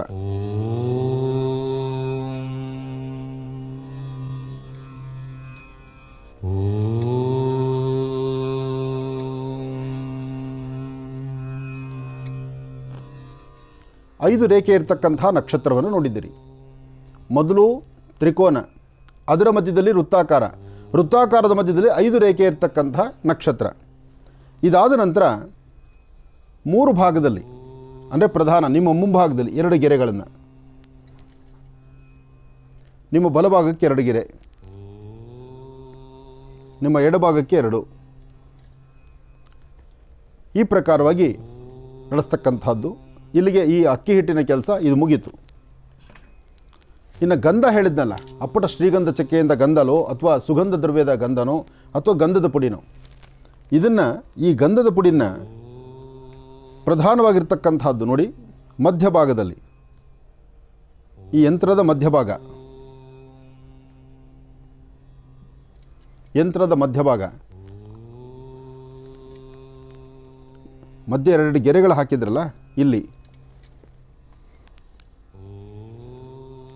ಇದು ಸಾಧ್ಯವಾದಷ್ಟು ಸುಗಂಧ ದ್ರವ್ಯ ಅಂತಲೇ ಹೇಳಿದ್ದೇನೆ. ಕಾರಣ ಈ ಯಂತ್ರ ಸಂಪೂರ್ಣ ಆಗೋ ತನಕ ಇದರ ಸುಗಂಧ ದ್ರವ್ಯ ಇದ್ದರೆ ಈ ಒಂದು ಸಾನ್ನಿಧ್ಯದಲ್ಲಿ ಒಂದು ಶಕ್ತಿ ಇರುತ್ತೆ. ಗಂಧ ಆಯಿತು. ಇನ್ನು ಪುಷ್ಪಗಳು, ಈ ಪುಷ್ಪ ಬಹಳ ವಿಶೇಷವಾಗಿ ಕೆಲಸ ಮಾಡುತ್ತೆ. ಈಗ ನಾನು ಹೇಳುವಂಥ ಮಂತ್ರವನ್ನು ತಾವು ಗಮನ ಇಟ್ಟು ಕೇಳಬೇಕು. ಜೊತೆಗೆ ಇದನ್ನು ಸಾಧ್ಯವಾದಷ್ಟು ಬರ್ಕೊಳ್ಬೇಕು, ಅಥವಾ ಇದನ್ನು ಪುನಃ ನೀವು ಕೇಳಲಿಕ್ಕೆ ವ್ಯವಸ್ಥೆಗಳೇನಿದೆಯೋ ಅದರಂತೆ ನೀವು ಮುಂದುವರಿಸ್ಕೊಳ್ಬೇಕು. ಓಂ ದುಂ ದುಂ ರಂ ಶ್ರೀಂ, ಈ ಬೀಜಾಕ್ಷರಿ ಮಂತ್ರವನ್ನು ನಿತ್ಯ ನಿರಂತರ ಪಠನೆ ಮಾಡಿ. ಅಂದರೆ ಈ ಕಾಯಕ ಮುಗಿಯುವ ತನಕ ಮನಸ್ಸಲ್ಲಿ ಹೇಳಿಕೊಂಡು ಈ ತಂತ್ರವನ್ನು ಹೇಳ್ತಾ ಹೋಗಬೇಕು. ಜೊತೆಗೆ ಇದೆಲ್ಲ ಆದ ನಂತರ ಐಂ ಅಂತಕ್ಕಂಥ ಒಂದು ಬೀಜಾಕ್ಷರಿ ಮಂತ್ರವನ್ನು, ಐಂ ಅಂತಕ್ಕಂಥ ಒಂದು ಬೀಜಾಕ್ಷರಿ ಮಂತ್ರವನ್ನು ಮನಸ್ಸಲ್ಲಿ ಪಠನೆ ಮಾಡ್ತಾ ದೀಪದಿಂದ ಒಂದು ಆರತಿ ಮಾಡಬೇಕು. ಅದು ಲಾಸ್ಟ್ ಕಡೆಯದಾಗಿ. ಇದನ್ನು ಕ್ರಮಬದ್ಧವಾಗಿ ಮಾಡಿ ಇವತ್ತು ರಾತ್ರಿ ಮಾಡಿರ್ತಕ್ಕಂಥ ಯಾವ ತಂತ್ರ ಅದು ಯಾವ ಸಾನ್ನಿಧ್ಯದಲ್ಲಿ ಮಾಡ್ತಿರೋ ಅದು ಹಾಗೇ ಇವತ್ತು ರಾತ್ರಿ ಸಂಪೂರ್ಣವಾಗಿ ಬಿಟ್ಟು ನಾಳೆ ಬೆಳಗ್ಗೆ ಇದನ್ನು ಎಲ್ಲವನ್ನು ಸಹಿತ ಶುದ್ಧಿ ಮಾಡಿ ಸ್ವಲ್ಪ ದೂರ ತಗೊಂಡೋಗಿ ಹಾಕಿ. ಅಲ್ಲೂ ಸಹಿತ ಯಾರೂ ತುಳಿಬಾರ್ದು, ಅದೊಂದು ಎಚ್ಚರಿಕೆ ಇರಲಿ. ನಮ್ಮಿಂದ ನಮ್ಮಲ್ಲಿರುವಂಥ ದೋಷ ಇನ್ನೊಬ್ಬರು ತಗಲೋದು ಬೇಡ. ಹಾಗೆ ಯಾರೂ ತುಳಿದಿದ್ದಂಥ ಸ್ಥಳದಲ್ಲಿ ಇದನ್ನು ಹಾಕೋದು ಉತ್ತಮ. ಅಥವಾ ಒಂದು ಬಕೆಟಲ್ಲಿ ನೀರಲ್ಲಿ ಹಾಕಿಬಿಟ್ರೆ ಮುಗೀತು. ನೋಡಿ, ಒಂದು ತುಳಿದಿದ್ದಂಥ ಸ್ಥಳ ಇಲ್ಲ, ಒಂದು ಬಕೆಟಲ್ಲಿ ನೀರು ಇಟ್ಕೋಬೇಕು, ಎಲ್ಲವನ್ನು ನೀರಿಗೆ ಅದ್ದು ಬಿಡಬೇಕು. ನೀರಿಗೆ ಅದ್ದಿದ್ರೆ ಆಟೋಮೆಟಿಕ್ಕಾಗಿ ಇದರಲ್ಲಿರ್ತಕ್ಕಂಥ ಶಕ್ತಿ ಆ ನೀರೊಳಗೆ ಹೋದ ತಕ್ಷಣ ಅದು ಕಡಿಮೆ ಆಗೋಗುತ್ತೆ, ತೊಂದರೆ ಇಲ್ಲ. ಆದರೆ ನಮ್ಮನ್ನು ರಕ್ಷಣೆ ಮಾಡುವ ಶಕ್ತಿ ಇದಕ್ಕಿದೆ. ಅಂತಹ ಅದ್ಭುತವಾದಂಥ ತಂತ್ರ. ಇನ್ನು ತಂತ್ರಸಾರವನ್ನು ಶುರು ಮಾಡುವ ಕಾಲ ಎದುರಾಗ್ತಾ ಇದೆ. ಇನ್ನು ಬಹಳ ವಿಶೇಷವಾಗಿ ಇಂದಿನ ಭಾಗದಲ್ಲಿ ಗುರುಜಿರವರು ತಂತ್ರಸಾರದ ಆಚರಣೆಯನ್ನು ಪ್ರಾರಂಭ ಮಾಡಿರ್ತಕ್ಕಂಥದ್ದೇ. ತಂತ್ರಸಾರದ ವಿಧಿವಿಧಾನಗಳನ್ನು ಬಹಳ ಅದ್ಭುತವಾಗಿ ಸವಿಸ್ತಾರವಾಗಿ ಗುರುಜಿರವರು ನಮ್ಮೆಲ್ಲರಿಗೂ ಕೂಡ ತಿಳಿಸ್ಕೊಡ್ತಾ ಇದ್ದಾರೆ. ಜೊತೆಗೆ ತಂತ್ರಸಾರದ ಆಚರಣೆಯ ಸಮಯದಲ್ಲಿ ಮೌನದಿಂದ ಇರೋದಕ್ಕಿಂತ ಅಂತಂದರೆ ಇಲ್ಲಿ 2 ರೀತಿ ಇರತಕ್ಕಂಥ ವಿಧಾನಗಳಿದ್ದಾವೆ. ಒಂದು, ಮೌನ ಅಂತಂದರೆ ತಾವು ಯಾವುದೇ ರೀತಿ ಮಾತಾಡಬಾರ್ದು, ಅಂತಂದರೆ ತಮ್ಮ ಸ್ವರ ಯಾರಿಗೂ ಕೂಡ ಕೇಳಿಸಬಾರ್ದು. ಆದರೆ ತಮ್ಮ ಮನಸ್ಸಿನಲ್ಲಿ ಮಾತ್ರ ಒಂದು ಬೀಜಾಕ್ಷರಿ ಮಂತ್ರವನ್ನು ನಿರಂತರವಾಗಿ ಪಠನೆಯನ್ನು ಮಾಡ್ತಾ ಇರಬೇಕು ಅಂತ ಹೇಳಿ ಗುರುಜಿರವರು ತಿಳಿಸ್ತಾ ಇದ್ದಾರೆ. ಹಾಗಾಗಿ ಬೀಜಾಕ್ಷರಿ ಮಂತ್ರವನ್ನು ನಾನು ತಮ್ಮೆಲ್ಲರಿಗೂ ಕೂಡ ಮತ್ತೊಮ್ಮೆ ಹೇಳ್ತಾ ಇದ್ದೇನೆ. ಓಂ ದುಂ ದುಂ ರಂ ಮತ್ತು ಶ್ರೀಂ. ಓಂ ದುಂ ದುಂ ರಂ ಮತ್ತು ಶ್ರೀಂ ಈ ಒಂದು ಬೀಜಾಕ್ಷರಿ ಮಂತ್ರವನ್ನು ತಂತ್ರಸಾರದ ಸಂಪೂರ್ಣ ಭಾಗದ ತನಕನೂ ಕೂಡ ನಿರಂತರವಾಗಿ ಮನಸ್ಸಿನಲ್ಲಿ ತಾವು ಪಠಿಸ್ತಾನೆ ಇರಬೇಕು. ಇನ್ನು ತಂತ್ರಸಾರದ ಕಡೆಯ ಭಾಗದಲ್ಲಿ ಐಂ ಎಂಬತಕ್ಕಂಥ ಬೀಜಾಕ್ಷರಿ ಮಂತ್ರವನ್ನು ಪಠನೆಯನ್ನು ಮಾಡಬೇಕು ಅಂತ ಹೇಳಿ ಗುರುಜಿರವರು ತಿಳಿಸ್ತಾ ಇದ್ದಾರೆ. ಆದರೆ ಆ ಐಂ ಎಂಬತಕ್ಕಂಥ ಬೀಜಾಕ್ಷರಿ ಮಂತ್ರವನ್ನು ಯಾವಾಗ ಪಠನೆಯನ್ನು ಮಾಡಬೇಕು, ಯಾವ ಸಮಯದಲ್ಲಿ ಪಠನೆಯನ್ನು ಮಾಡಬೇಕು ಅನ್ನೋದ್ರ ಬಗ್ಗೆ ಮಾಹಿತಿಯನ್ನು ತಿಳಿಸ್ಕೊಡ್ತಾ ಇದ್ರು. ಬನ್ನಿ ತಂತ್ರಸಾರದ ಆಚರಣೆಯನ್ನು ಮತ್ತೆ ಮುಂದುವರಿಸೋಣ. ಗುರುಗಳೇ, ತಂತ್ರಸಾರದ ಆಚರಣೆಯನ್ನು ಮತ್ತೆ ಮುಂದುವರಿಸೋಣ. ಖಂಡಿತ. ಓಂ ದುಂ ದುಂ ರಂ ಶ್ರೀಂ ಈ ಬೀಜಾಕ್ಷರಿ ಮಂತ್ರವನ್ನು ನಿರಂತರ ಪಠನೆ ಮಾಡಬೇಕು. ಪಠನೆ ಮಾಡುವಂತಹ ಕಾಲ ಒಂದು ಶ್ವೇತವರ್ಣದ ವಸ್ತ್ರ ಅಂತ ಹೇಳಿದ್ದೆ. ಇದು ಚಂದ್ರಗ್ರಹಣವಾದ್ದರಿಂದ ಇದಕ್ಕೆ ಶ್ವೇತವರ್ಣದ ವಸ್ತ್ರ ಬೇಕಾಗತ್ತೆ. ಚಿಕ್ಕದಾದಂಥ ಚೊಕ್ಕಟವಾದಂಥ ಒಂದು ಕರವಸ್ತ್ರದಂತಿದ್ದರೆ ಸಾಕು.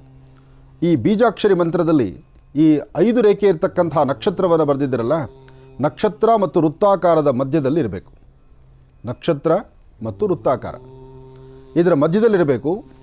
ಈಗ ಪುಷ್ಪಗಳನ್ನು ಈ ಒಂದು ಕೆಂಪು ಪುಷ್ಪ ಅಥವಾ ಗುತ್ತಿ ಪುಷ್ಪ ಅಥವಾ ಕೆಂಪು ವರ್ಣದ್ದು ಈ ತಂತ್ರಸಾರಕ್ಕೆ ಬಹಳಷ್ಟು ಹೆಸರಾಗಿರ್ತಕ್ಕಂಥದ್ದು ಈ ಪುಷ್ಪಗಳಿಂದ ಇದನ್ನು 21 ಬಾರಿ ಬೀಜಾಕ್ಷರಿ ಮಂತ್ರವನ್ನು ಓಂ ದುಂ ದುಂ ರಂ ಶ್ರೀಂ ಈ ಬೀಜಾಕ್ಷರಿ ಮಂತ್ರವನ್ನು ಹೇಳಿಕೊಂಡು ಇಲ್ಲಿ 21 ಬಾರಿ ಈ ಪುಷ್ಪವನ್ನು ಹಾಕಿ. ಬೀಜಾಕ್ಷರಿ ಮಂತ್ರವನ್ನು ಮನಸ್ಸಲ್ಲಿ ಹೇಳ್ಕೊಳ್ತಕ್ಕಂಥದ್ದಾದ್ದರಿಂದ ನಾನು ಒಮ್ಮೆ ಹೇಳಿದ್ದೇನೆ. ಈ ಒಂದು ಪುಷ್ಪವನ್ನು ಹಾಕುವಾಗ ನಾನು ಮೌನದಲ್ಲಿದ್ದೇನೆ, ತಾವು ಸಹಿತ ಮೌನದಲ್ಲಿರಬೇಕು, ಬೀಜಾಕ್ಷರಿ ಮಂತ್ರವನ್ನು ಹೇಳ್ಕೋಬೇಕು.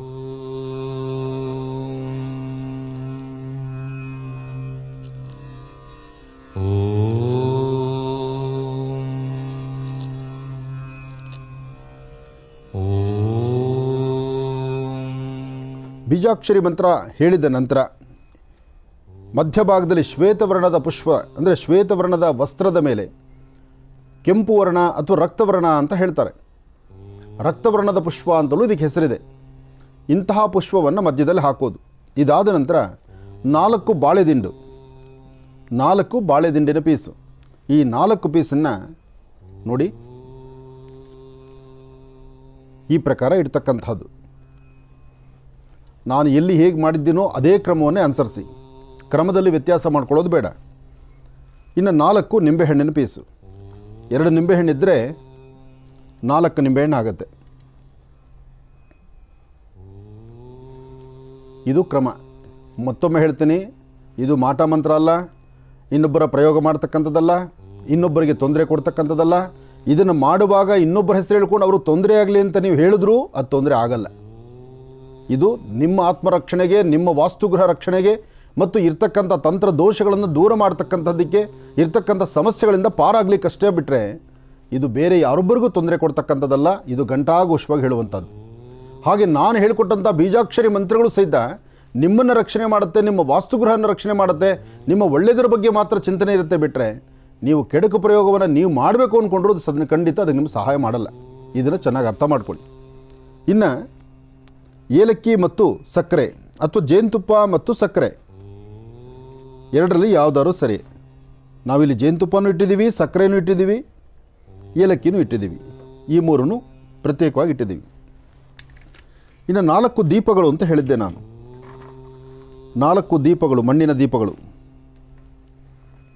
4 ದೀಪಗಳನ್ನು ಇಲ್ಲಿ ಮುಂದೆ ಇಡೋಣ.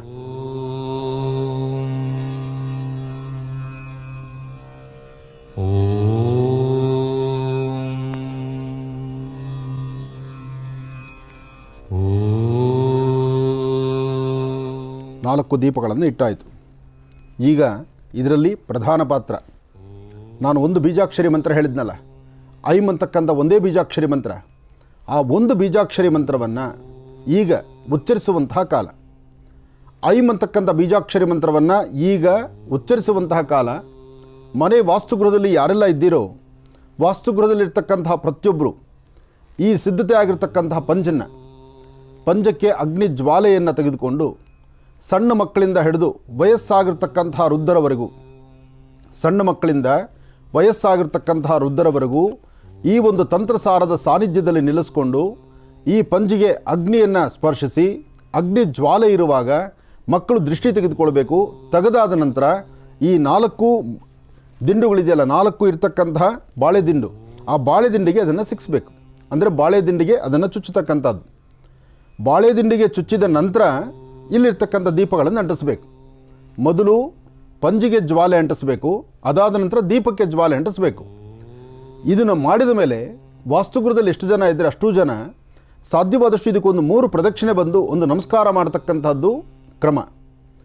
ಅಥವಾ ವಾಸ್ತುಗೃಹದಲ್ಲಿ ಈ ತಂತ್ರಸಾರ ಮಾಡುವಾಗ ಮನೇಲಿ ಯಾರೂ ಇಲ್ಲ ಅಥವಾ ಮನೇಲಿರ್ತಕ್ಕಂಥವ್ರು ಎಲ್ಲೋ ಹೊರಗಡೆ ಹೋಗಿದ್ದಾರೆ, ಅವ್ರು ಬರೋ ತನಕ ಹೇಗೆ ಅಂದರೆ ಬಂದಾದ ಮೇಲೂ ಸಹಿತ ಇವತ್ತು ನೀವು ಯಾವ ಸಾನ್ನಿಧ್ಯದಲ್ಲಿ ಈ ಅನುಷ್ಠಾನವನ್ನು ಮಾಡಿದ್ದೀರೋ ಮಾಡಿರ್ತಕ್ಕಂಥ ಅನುಷ್ಠಾನದ ಸಾನ್ನಿಧ್ಯ ನಾಳೆ ಬೆಳಗ್ಗೆ ತನಕ ಅದೇ ಜಾಗದಲ್ಲಿರೋದ್ರಿಂದ ಈ ತಂತ್ರ ಇಲ್ಲೇ ಇರೋದ್ರಿಂದ ಅಲ್ಲಿ ಬಂದು ಒಂದು ನಮಸ್ಕಾರ ಮಾಡಿಕೊಂಡ್ರೆ ಸಾಕಷ್ಟು ಕೆಲಸ ಕಾರ್ಯಗಳು ಸಿದ್ಧಿಯಾಗುತ್ತೆ.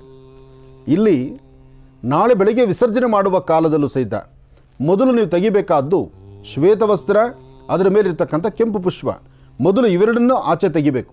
ಒಂದು ಬಕೆಟಲ್ಲಿ ನೀರಿಟ್ಕೊಂಡು ಬಕೆಟಲ್ಲಿ ಹಾಕಬೇಕು. ಅದಾದ ನಂತರ ಈ ಬಾಳೆ ದಿಂಡನ್ನು ತೆಗಿಬೇಕು. ಅದಾದ ಮೇಲೆ ಈ ನಿಂಬೆಹಣ್ಣನ್ನು ತೆಗಿಬೇಕು. ಈ ಮಣ್ಣಿನ ಹಣತೆಯನ್ನು ಪುನಃ ನೀವು ಉಪಯೋಗಿಸ್ಕೊಳ್ಬೋದು, ತಪ್ಪೇನಿಲ್ಲ. ಆದರೆ ಏನು ಕ್ರಮ ಇದೆಯೋ ಆ ಕ್ರಮದಲ್ಲೇ ನಡೆಸಬೇಕು. ಅದಾದ ಮೇಲೆ ತಳಗಿರ್ತಕ್ಕಂಥ ಯಂತ್ರವನ್ನು ಕೈಯಲ್ಲಿ ಶುದ್ಧಿ ಮಾಡಿ ಆ ಒಂದೆಲ್ಲವೂ ಸಹಿತ ನೀರಲ್ಲಿ ಹಾಕ್ಬಿಟ್ಟು ಮತ್ತೊಮ್ಮೆ ನೀರು ಚಿಮುಕಿಸಿ ಮನೆ ಶುದ್ಧಿ ಮಾಡಿ. ಇನ್ನು ನಾಳೆ ಬೆಳಗ್ಗೆ ಇದಾದ ನಂತರ ದೇವರಿಗೆ ಒಂದಿಷ್ಟು ಹಾಲನ್ನು ನೈವೇದ್ಯ ಮಾಡಿ ಆ ಗೋಕ್ಷೀರವನ್ನು ಮನೆ ಮಂದಿ ಎಲ್ಲರೂ ಸ್ವಲ್ಪ ತಗೊಳ್ಳಿ. ಗ್ರಹಣ ಬಿಟ್ಟಾದ ಮೇಲೆ ಒಂದು ಶಾಂತಿ ಮಾಡುವಂಥದ್ದು ಒಂದು ಪದ್ಧತಿ ಇದೆ. ಗ್ರಹಣ ಅಂತ ಗೊತ್ತಾದ ಮೇಲೆ ಗ್ರಹಣ ಬಿಟ್ಟಾದ ನಂತರ ಒಂದು ಎಲೆಯಲ್ಲಿ ಒಂದಷ್ಟು ಮೊಸರನ್ನವನ್ನು ಮಾಡಿ ಮನೆಯ ಮಾಡಿ ಮೇಲೋ ಅಥವಾ ಮನೆಯ ಮುಂಭಾಗದಲ್ಲೋ ಅಥವಾ ಯಾವ ಸಾನ್ನಿಧ್ಯದಲ್ಲ ಸಹಿತ ಒಂದಷ್ಟು ಮೊಸರನ್ನನ್ನು ಆಚೆ ಕಳಿಸುವ ಪದ್ಧತಿ ಇದೆ. ಇದು ಚಂದ್ರಗ್ರಹಣವಾದ್ದರಿಂದ ರಾತ್ರಿ ಕಾಲ ಆಗೋದ್ರಿಂದ ನಾಳೆ ಬೆಳಗ್ಗೆ ಒಂಚೂರು ಮೊಸರನ್ನನ್ನು ದೃಷ್ಟಿ ತೆಗೆದು ಆಚೆ ಹಾಕೋದು ವಾಸ್ತುಗುರಕ್ಕೆ ತಂಪು. ವಾಸ್ತುಗಷ್ಟೇ ಅಲ್ಲ, ಪ್ರತಿಯೊಬ್ಬ ವ್ಯಕ್ತಿಗಳಿಗೂ ಇದು ಒಳ್ಳೆಯ ಹೆಚ್ಚಿನ ಯಶಸ್ಸಾಗುತ್ತೆ. ಇದರಿಂದ ಸಾಕಷ್ಟು ಒಳಿತಾಗುತ್ತೆ. ಇದು ಕ್ರಮ. ಇದರಲ್ಲಿ ನಿಮಗೆ ಏನು ಅರ್ಥ ಆಗಲಿಲ್ಲ, ಮತ್ತೊಮ್ಮೆ ನಿಧಾನಕ್ಕೆ ಕೂತಿ ಈ ಕಾರ್ಯಕ್ರಮವನ್ನು ವೀಕ್ಷಣೆ ಮಾಡಿದ್ರೆ ಎಲ್ಲ ವಿಚಾರಗಳು ಸ್ಪಷ್ಟೀಕರಿಸಿದ್ದೀವಿ, ಎಲ್ಲವೂ ನಿಮ್ಮ ಗಮನಕ್ಕೆ ಬರುತ್ತೆ. ಆದರೆ ಬೀಜಾಕ್ಷರಿ ಮಂತ್ರ ಈ ಪಂಜನ್ನು ಅಂಟಿಸ್ಕೊಂಡು ತೆಗೆಯುವಾಗ, ಅಂದರೆ ದೃಷ್ಟಿ ತೆಗೆಯುವಾಗ ಐಮ್ ಅಂತಕ್ಕಂಥ ಒಂದು ಅಕ್ಷರ ಸಾಕು. ಮನೆಯಲ್ಲಿ ಹಿರಿಯರು ಚಿಕ್ಕವರು ಯಾರೇ ಇದ್ದರೂ ಈ ಪಂಜಿನಿಂದ ಯಾರಾದರೂ ಒಬ್ಬರ ಜವಾಬ್ದಾರಿಯಿಂದ ಪಂಜಿನಿಂದ ದೃಷ್ಟಿ ತೆಗೆದು ತದನಂತರ ಇದನ್ನು ಇಲ್ಲಿ ಸ್ಥಾಪನೆ ಮಾಡಿ, ಒಳ್ಳೆಯದಾಗಲಿ. ಇದೆಲ್ಲ ಆದಮೇಲೆ ನೈವೇದ್ಯ ಕಾಲ. ಪಂಜು ದೀಪ ಅಂಟಿಸಿದ ನಂತರ ಮನೆಯಲ್ಲಿರ್ತಕ್ಕಂಥವ್ರೆಲ್ಲರ ಸಮ್ಮುಖದಲ್ಲಿ ಏಲಕ್ಕಿ ಜೇನುತುಪ್ಪ ಅಥವಾ ಏಲಕ್ಕಿ ಸಕ್ಕರೆ ಇದನ್ನು ಮಧ್ಯಭಾಗದಲ್ಲಿ ಹಾಕ್ಬಿಡಿ. ಏಲಕ್ಕಿ 1-2 ಏಲಕ್ಕಿ ತೊಗೊಳ್ಳೋದು, ಒಂದು ಸ್ವಲ್ಪ ಸಕ್ಕರೆ ತೊಗೊಳ್ಳೋದು. ಸಕ್ಕರೆ ಮತ್ತು ಏಲಕ್ಕಿ ಇಷ್ಟಿದ್ದರೆ ಸಾಕು. ಇದನ್ನು ನೀವು ಆಹಾರವಾಗಿ ತೊಗೊಳ್ಬಾರ್ದು, ಬಂದಿರೋರಿಗೆ ಕೊಡಬಾರ್ದು, ಮನೆ ಮಕ್ಕಳಿಗೆ ಕೊಡಬಾರ್ದು. ಈ ನೈವೇದ್ಯ ಪ್ರಸಾದ ಅಂತ ಏನಿದೆಯೋ 1 ಚಿಟಿಕೆ ಸಕ್ಕರೆ 2 ಏಲಕ್ಕಿ ಇದನ್ನು ಮಧ್ಯದಲ್ಲೇ ಹಾಕಬೇಕು. ಅಲ್ಲಿ ಹಾಕಿದ್ರೆ ಮುಗೀತು. ಇದನ್ನು ನೀವು ತಿನ್ನೋದು ಬೇಡ, ಇದರ ಆಹಾರ ನೀವು ತೊಗೊಳ್ಳೋದು ಬೇಡ. ಇದನ್ನು ಮಾತ್ರ ಎಚ್ಚರಿಕೆಯಿಂದಲೇ. ಯಾಕೆಂದರೆ ನೈವೇದ್ಯ ಆದ ನಂತರ ಪ್ರಸಾದ ನಮಗೂ ಸ್ವಲ್ಪ ಬೇಕು ಅನ್ನೋದು ಅದು ತಪ್ಪು. ಈ ವಿಚಾರದಲ್ಲಿ ಇಲ್ಲ ಅದು. ಅದಕ್ಕೋಸ್ಕರ ಅದರ ಕ್ರಮ ಹಾಗಿರಲಿ. ಇನ್ನು ಪಂಜನ್ನು ಅಂಟಿಸ್ಕೊಳ್ಳೋಣ.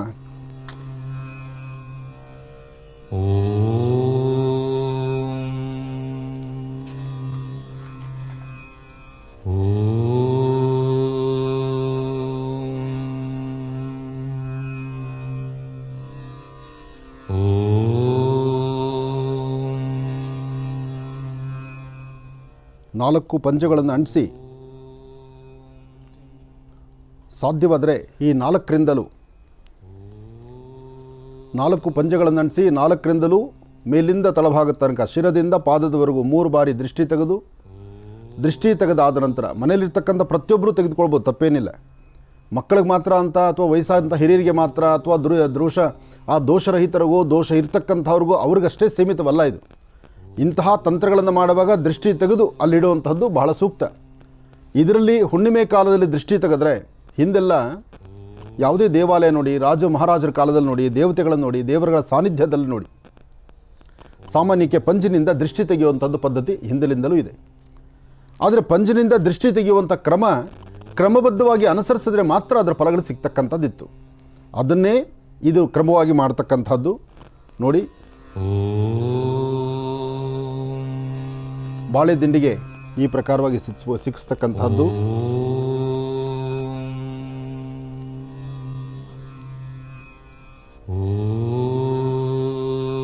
ಇದಾದ ನಂತರ ದೀಪವನ್ನು ಅಂಟಿಸ್ಕೊಳ್ಬೇಕು. ದೀಪ ಅಂಟಿಸಿದ ಮೇಲೆ ಮತ್ತೊಮ್ಮೆ ಒಂದು ಪ್ರಾರ್ಥನೆ ಇರುತ್ತೆ, ಪ್ರಾರ್ಥನೆಯನ್ನು ಮಾಡಬೇಕು. ಅದರ ಮಾಡುವ ಕ್ರಮವನ್ನು ನಾನು ಮುಂದಿನ ಭಾಗದಲ್ಲಿ ತಿಳಿಸ್ಕೊಡ್ತೇನೆ. ಇನ್ನು ಬಹಳ ವಿಶೇಷವಾಗಿ ಇಂದಿನ ಭಾಗದಲ್ಲಿ ಗುರುಜಿರವರು ತಂತ್ರಸಾರದ ಆಚರಣೆಯನ್ನು ಪ್ರಾರಂಭ ಮಾಡಿರ್ತಕ್ಕಂಥದ್ದಿದೆ, ಅದನ್ನು ಮತ್ತೆ ಮುಂದುವರಿಸೋಣ ಬನ್ನಿ. ಗುರುಗಳೇ, ತಂತ್ರಸಾರದ ವಿಸರ್ಜನಾ ಕ್ರಮ ಹೇಗೆ ಅನ್ನೋದ್ರ ಬಗ್ಗೆ ಮಾಹಿತಿಯನ್ನು ತಿಳಿಸಿ. ವಿಸರ್ಜನಾ ಕ್ರಮಕ್ಕಿಂತ ಮುನ್ನ ಇನ್ನೂ ಮಣ್ಣಿನ ಹಣತೆ ದೀಪ ಇದೆ. ಹಾಂ, ಮಣ್ಣಿನ ಹಣತೆ ದೀಪ ಐಮ್ ಅಂತಕ್ಕಂಥ ಒಂದು ಬೀಜಾಕ್ಷರ ಮಂತ್ರ ಇಲ್ಲಿಂದ ಆಚೆ ನಿರಂತರವಾಗಿ ಪಠನೆ ಆಗಬೇಕು. ಆ ದೀಪವನ್ನು ಅಂಟಿಸ್ಕೊಳ್ಬೇಕು. ನೋಡಿ, ಇಲ್ಲಿ ಒಂದು ಸಣ್ಣ ತಪ್ಪು ಮಾಡ್ತಾರೆ. ಪಂಜಿನಿಂದ ದೀಪ ಅಂಟಿಸ್ಕೊಳ್ಬಾರ್ದು. ಪಂಜು ದೃಷ್ಟಿ ತೆಗೆದಿರೋದ್ರಿಂದ ಅದರಿಂದ ದೀಪ ಅಂಟಿಸ್ಕೊಳ್ಬಾರ್ದು. ಪ್ರತ್ಯೇಕವಾಗಿ ದೀಪವನ್ನು ಅಂಟಿಸ್ಕೊಳ್ಳೋ ಕ್ರಮ ಇಟ್ಕೊಳ್ಬೇಕು. ನಾವೇನು ಮಾಡ್ತೀವಿ, ಹತ್ತಿರದಲ್ಲಿ ಏನಿದ್ರೆ ಅದನ್ನೇ ಉಪಯೋಗಿಸ್ಬಿಡ್ತೀವಿ. ಅದಾಗಬಾರ್ದು.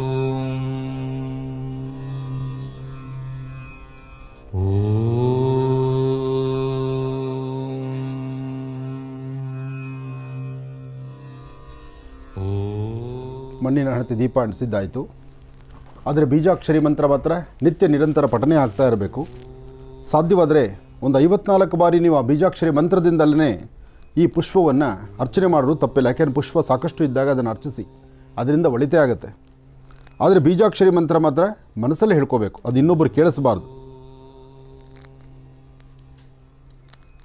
ಗಣಪತಿಯ ಮಂತ್ರ, ಗಣಪತಿಯನ್ನು ಪ್ರಾರ್ಥನೆ ಮಾಡಿ. ಗಣಪತಿ ಇಲ್ಲ ಅಂದರೆ ಯಾವ ಕೆಲಸನೂ ಆಗೋದಿಲ್ಲ. ಆದಿಪೂಜಿತನೂ ಅಗ್ರಗಣ್ಯನೂ ಆದಂತಹ ಗಣಪನ ಅನುಷ್ಠಾನ ನಿತ್ಯ ನಿರಂತರ ಇರಬೇಕು.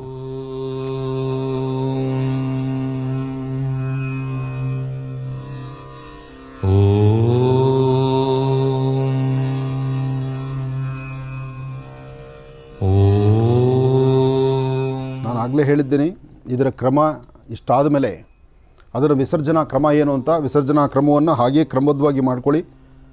ಇದಾದ ನಂತರ ಧೂಪ ದೀಪ ನೈವೇದ್ಯ, ಒಂದಿಷ್ಟು ಅರಿಶಿನ ಕುಂಕುಮನೂ ಹಾಕ್ಬೋದು, ಹಾಕಿ ಒಂದು ಪ್ರಾರ್ಥನೆ ಮಾಡ್ಬೋದು.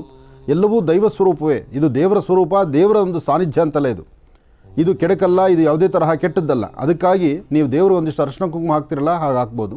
ಅದಾದ ನಂತರ ಒಂದು ಆರತಿಯನ್ನು ಮಾಡ್ಬೋದು. ಗಣಾನಾಂತ್ವಾ ಗಣಪತಿಂ ಭವಾಮಹೇ ಕವಿಂ ಕವೀನಾನುಪವಿಶ್ವಸ್ತುಂ ಜ್ಯೇಷ್ಠರಾಜಂ ಬ್ರಹ್ಮಣಾಂ ಬ್ರಹ್ಮಣಸ್ವದ ಆನುಷ್ಠನ್ವನ್ನೋತ ಬಿಸ್ಸೀದ ಸಾಧನಂ ನಮಃ ಸೂರ್ಯಾಯ ಚಂದ್ರಾಯ ಮಂಗಳಾಯ ಬುಧಾಯ ಚ ಗುರು ಶುಕ್ರ ಶನಿಭ್ಯಶ್ಚಾರಾಹವೇ ಕೇತುವೇ ನಮಃ ಮೃತ್ಯುಂಜಯಾಯ ರುದ್ರಾಯ ನೀಲಕಂಠಾಯ ಶಂಭವೇ ಅಮೃತೇಶಾಯ ಸರ್ವಾಯ ಮಹಾದೇವಾಯ ತೇ ನಮಃ. ನಮಸ್ತೆ ಅಸ್ತು ಭಗವನ್ ವಿಶ್ವೇಶ್ವರಾಯ ಮಹಾದೇವಾಯ ತ್ರಯಂಬಕಾಯ ತ್ರಿಪರಾಂತಕಾಯ ತ್ರಿಕಾಗ್ನಿಕಾಲಾಯ ಕಾಲಾಗ್ನಿರುದ್ರಾಯ ನೀಲಕಂಠಾಯ ಮೃತ್ಯುಂಜಯಾಯ ಸರ್ವೇಶ್ವರಾಯ ಸದಾಶಿವಾಯ ಶ್ರೀಮನ್ಮಹಾದೇವಾಯ ನಮಃ. 2 ಏಲಕ್ಕಿ, ಸ್ವಲ್ಪ ಜೇನುತುಪ್ಪ, ಇದಾಗಲೇ ಹೇಳಿದ್ದೆ, ಈಗ ಹಾಕ್ತಾ ಇದ್ದೀನಿ, ಮತ್ತೊಮ್ಮೆ ಗಮನಿಸ್ಕೊಳ್ಳಿ. ಎಲ್ಲ ಆದ ನಂತರ ಕಡೆಯದಾಗಿ ಹಾಕುವಂಥದ್ದು ಇದನ್ನು ಏಲಕ್ಕಿ ಮತ್ತು ಸಕ್ಕರೆ ಅಥವಾ ಏಲಕ್ಕಿ ಜೇನುತುಪ್ಪ ಇಂತಹದ್ದನ್ನು ಹಾಕುವಾಗ ಎಲ್ಲರೂ ಸಹಿತ ಮನಸ್ಸಲ್ಲಿ ಪ್ರಾರ್ಥನೆ ಮಾಡಿಕೊಂಡು ನಮ್ಮ ಜಾತಕಗಳಲ್ಲಿರ್ತಕ್ಕಂಥ ದೋಷ ದೂರ ಆಗಿ ವಾಸ್ತುಗೃಹದಲ್ಲಿ ಸುಖ ಶಾಂತಿ ನೆಮ್ಮದಿ ಸಿಕ್ಕಿ, ಯಾವುದೇ ತಂತ್ರ ಮಂತ್ರ ಯಂತ್ರ ದೋಷಗಳಿದ್ದು, ಯಾವುದೇ ಅಥರ್ವಣ ದೋಷ ಪ್ರಯೋಗ ನಮ್ಮ ಮೇಲಿದ್ದು, ಆ ಪ್ರಯೋಗ ದೋಷದಿಂದ ನಾವು ನರಳುತ್ತಾ ಇದ್ದರೆ ಆದಷ್ಟು ಬೇಗ ಇವತ್ತಿಗೆ ಇವೆಲ್ಲ ಸಮಸ್ಯೆಗಳು, ಎಲ್ಲ ಕಷ್ಟಗಳು ಬೇಗ ದೂರ ಆಗಲಿ ಅಂತ ದೇವರನ್ನ ಪ್ರಾರ್ಥನೆ ಮಾಡಿ ಈ ಸಕ್ಕರೆ ಏಲಕ್ಕಿಯನ್ನು ಮಧ್ಯದಲ್ಲಿ ಹಾಕಿ ಕೈ ಮುಗಿತಕ್ಕಂಥದ್ದು. ಅದಾದ ನಂತರ ಸಾಧ್ಯವಾದರೆ 3 ಪ್ರದಕ್ಷಿಣೆ ಮಾಡಿ ನಮಸ್ಕಾರ ಮಾಡ್ತಕ್ಕಂಥದ್ದು. ಇದನ್ನು ಮನೆಯಲ್ಲಿರ್ತಕ್ಕಂಥ ಪ್ರತಿಯೊಬ್ಬರು ನಮಸ್ಕಾರ ಮಾಡಿದ ನಂತರ ನಾಳೆ ಬೆಳಗ್ಗೆ ವಿಸರ್ಜನಾ ಕಾಲದಲ್ಲಿ ಮೊದಲು ತೆಗಿಬೇಕಾದ ಒಂದೊಂದೇ ಪದಾರ್ಥಗಳು ನಾನು ಏನು ಹೇಳಿದ್ದೀರೋ ಆ ಪ್ರಕಾರ ಸಿದ್ಧತೆ ಮಾಡ್ಕೊಳ್ಳಿ. ಒಳ್ಳೆಯದಾಗಲಿ, ಶುಭವಾಗಲಿ. ಈ ಒಂದು ಚಂದ್ರಗ್ರಹಣದ ಈ ಅನುಷ್ಠಾನದಿಂದ ಲೋಕ ಕಲ್ಯಾಣಾರ್ಥವಾಗಿ ಸರ್ವರಿಗೂ ಸಕಲರಿಗೂ ಸಹಿತ ಸನ್ಮಂಗಳ ಸಿಗಲಿ. ಒಳ್ಳೆಯದಾಗಲಿ, ಶುಭವಾಗಲಿ.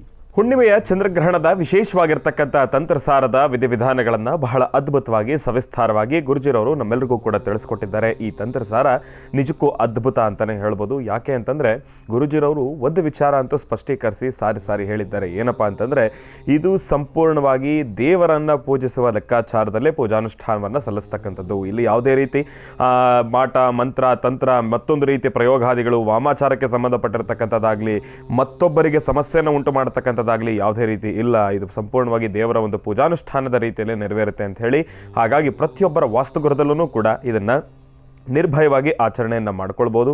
ಇದರ ಆಚರಣೆಯಿಂದ ಸಾಕಷ್ಟು ಹೆಚ್ಚಿನ ಫಲಾಫಲಗಳನ್ನು ತಾವೆಲ್ಲರೂ ಕೂಡ ಖಂಡಿತ ಸಿದ್ಧಪಡಿಸ್ಕೊಳ್ತೀರಿ. ಇನ್ನು ಇವತ್ತಿನ ದಿವಸದ ಈ ಒಂದು ಪರ್ವಕಾಲದ ವಿಶೇಷ ಕಾರ್ಯಕ್ರಮದಲ್ಲಿ ಗುರುಜಿರವರು ನಮಗೆ ತಿಳಿಸ್ಕೊಟ್ಟಿರತಕ್ಕಂಥ ಈ ಒಂದು ತಂತ್ರಸಾರ ಇದು ನಿಜಕ್ಕೂ ಅದ್ಭುತ ಅಂತಲೇ ಹೇಳ್ಬೋದು. ಗುರುಗಳೇ, ನಿಮಗೆ ಹೃತ್ಪೂರ್ವಕ ಧನ್ಯವಾದಗಳು. ಒಳ್ಳೆಯದಾಗಲಿ, ಶುಭವಾಗಲಿ. ಲೋಕ ಸಮಸ್ತ ಸುಖಿನೋ ಭವಂತು, ಸಮಸ್ತ ಸನ್ಮಂಗಳಾನಿ ಭವಂತು. ಚಂದ್ರಗ್ರಹಣ ಜೊತೆಗೆ ಹುಣ್ಣಿಮೆ, ಇವತ್ತು ಲಕ್ಷ್ಮೀ ಬೋರಹ ಸ್ವಾಮಿಯ ಸಂಪೂರ್ಣ ಅನುಗ್ರಹ ನಮ್ಮ ನಿಮ್ಮೆಲ್ಲರಿಗೂ ಇರಲಿ. ಒಳ್ಳೆಯದಾಗಲಿ, ಶುಭವಾಗಲಿ.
ಓಂ ಹರಿಂ ಕರಾಸನಗರ್ಭ್ಯತಾಂ ನರಸಿಕಾಂ ಸೋಂ ಕ್ಲೀಂ ಕಳಾಂ ಬಿಭ್ರತೀಂ ಸುವರ್ಣಾಂ ವರದಾಣೀಂ ಚ ವೃಸದಾಂ ದೌತಾಂ ತ್ರಿನೇತ್ರೋಜ್ವಲಾಂ ವಂದೇ ಪೃಷ್ಠಕಪಾಸಮಂಕುಶಿಧರಾಂ ಸೃಗ್ಭೂಷಿತಾಂ ಉಜ್ವಲಾಂ ತ್ವಾಂ ಗೌರೀಂದ್ರಪರಾಂ ಫರಾತ್ವರಕಲಾಂ ಶ್ರೀಚಕ್ರಸಂಚಾರಿಣೀಂ ಜಾತವೇದಸೇ ಸುನ್ವಾಂ ಸೋಮಮರಾತೀತೋ ನಿದಹಾತಿ ವೇದಾಃ ಸನಃ ಪಾರ್ಷದದುರ್ಗಾಣಿ ವಿಶ್ವಾ ನಾವೇವ ಸಿಂಧುಂ ದರಿತಾತ್ಯಗ್ನಿಃ ತ್ವಾಮಗ್ನಿವರ್ಣಾಂ ತಮಸಾಜ್ವಲಂತೀಂ ವೈಲೋಚನೀಂ ಕರ್ಮಫಲೇ ದುಷ್ಟಾಂ ದುರ್ಗಾಂ ದೇವೀಗುಂ ಶರಣಮಹಂ ಪ್ರಬದ್ಧೇಂ ಸುತರಸೇ ನಮಃ.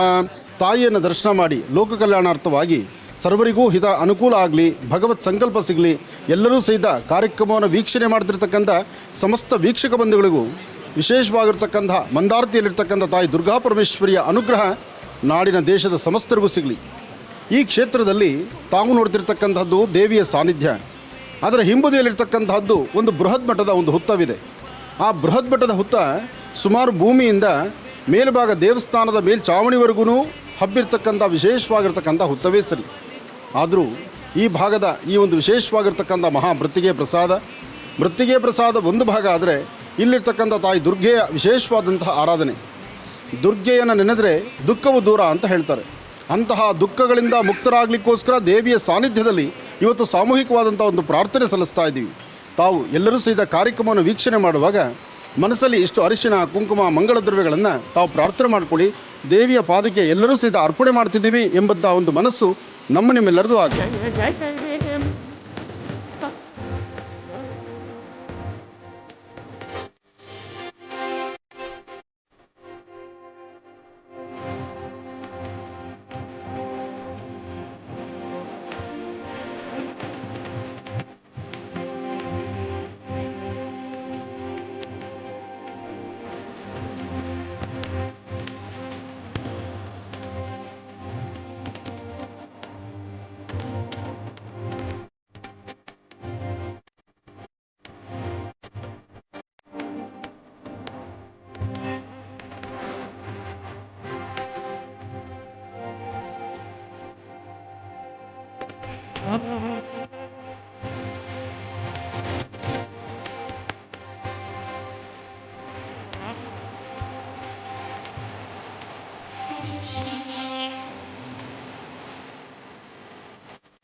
श्रीगुरुभ्यो नमः हरिः ओम शुक्लांबरधरं विष्णुं शशिवर्णं चतुर्भुजं प्रसन्नवदनं ध्यायेत् सर्वविघ्नोपशान्तये एकदन्ताय विद्महे वक्रतुण्डाय धीमहि तन्नो दन्ति प्रचोदयात् कात्यायनाय विद्महे कन्याकुमारी धीमहि तन्नो दुर्गे प्रचोदयात् ಬ್ರಾಹ್ಮಿ ದುರ್ಗಾಪರಮೇಶ್ವರಿಯನ್ನು ಪ್ರಾರ್ಥನೆ ಮಾಡ್ತಾ ಬ್ರಾಹ್ಮಿ ದುರ್ಗಾಪರಮೇಶ್ವರಿ ಈ ಸುಂದರವಾದಂಥ ಪ್ರಕೃತಿಯ ಮಡಿಲಲ್ಲಿ ಬ್ರಾಹ್ಮಿ ದುರ್ಗಾಪರಮೇಶ್ವರಿಯಾಗಿ ಕಮಲಶಿಲೆಯಲ್ಲಿರ್ತಕ್ಕಂಥ ತಾಯಿ ದುರ್ಗೆಯನ್ನು ಆರಾಧನೆ ಮಾಡಲಿಕ್ಕಾಗಿ ಬಂದಿದ್ದೇವೆ.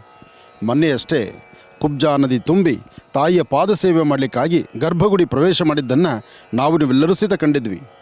ಅಂತಹ ಪರಮ ಪವಿತ್ರವಾಗಿರ್ತಕ್ಕಂಥ ಪುಣ್ಯ ಸಾನ್ನಿಧ್ಯ, ಈ ಸಾನ್ನಿಧ್ಯದ ದರ್ಶನಕ್ಕಾಗಿ ಇವತ್ತು ನಾವು ಬಂದಿದ್ದೀವಿ. ಮಹರ್ಷಿವಾಣಿ ಕಾರ್ಯಕ್ರಮದ ಸಮಸ್ತ ವೀಕ್ಷಕ ಬಂಧುಗಳೇ, ತಾವೆಲ್ಲರೂ ವೀಕ್ಷಣೆ ಮಾಡ್ತಿರ್ತಕ್ಕಂಥ ಈ ಅದ್ಭುತವಾದಂತಹ ಕಾಯಕ ಇದು ಬ್ರಾಹ್ಮಿ ದುರ್ಗಾಪರಮೇಶ್ವರಿ ಕಮಲಶಿಲೆಯಲ್ಲಿರ್ತಕ್ಕಂಥ ದೇವಿಯ ಸಾನ್ನಿಧ್ಯ. ಗರ್ಭಗುಡಿಯಲ್ಲಿ ವಿರಾಜಮಾನಲಾಗಿ ಕೂತಿರ್ತಕ್ಕಂಥ ಆ ಮೂಲ ಮೂರ್ತಿಯು, ಅದರ ಮೇಲ್ಭಾಗ ಇರ್ತಕ್ಕಂಥ ಅಲಂಕಾರ ಮೂರ್ತಿಯು, ಹಾಗೆ ಕುಬ್ಜಾ ನದಿ ತುಂಬಿ ತಾಯಿಯ ಪಾದವನ್ನು ತೊಳೆದು ಪಾದ ಸೇವೆ ಮಾಡಿರ್ತಕ್ಕಂಥ ಅದ್ಭುತವಾದಂಥ ಕ್ಷಣಗಳು ಸಹಿತ ಮೊನ್ನೆಯಷ್ಟೇ ನಡೆದಿದೆ.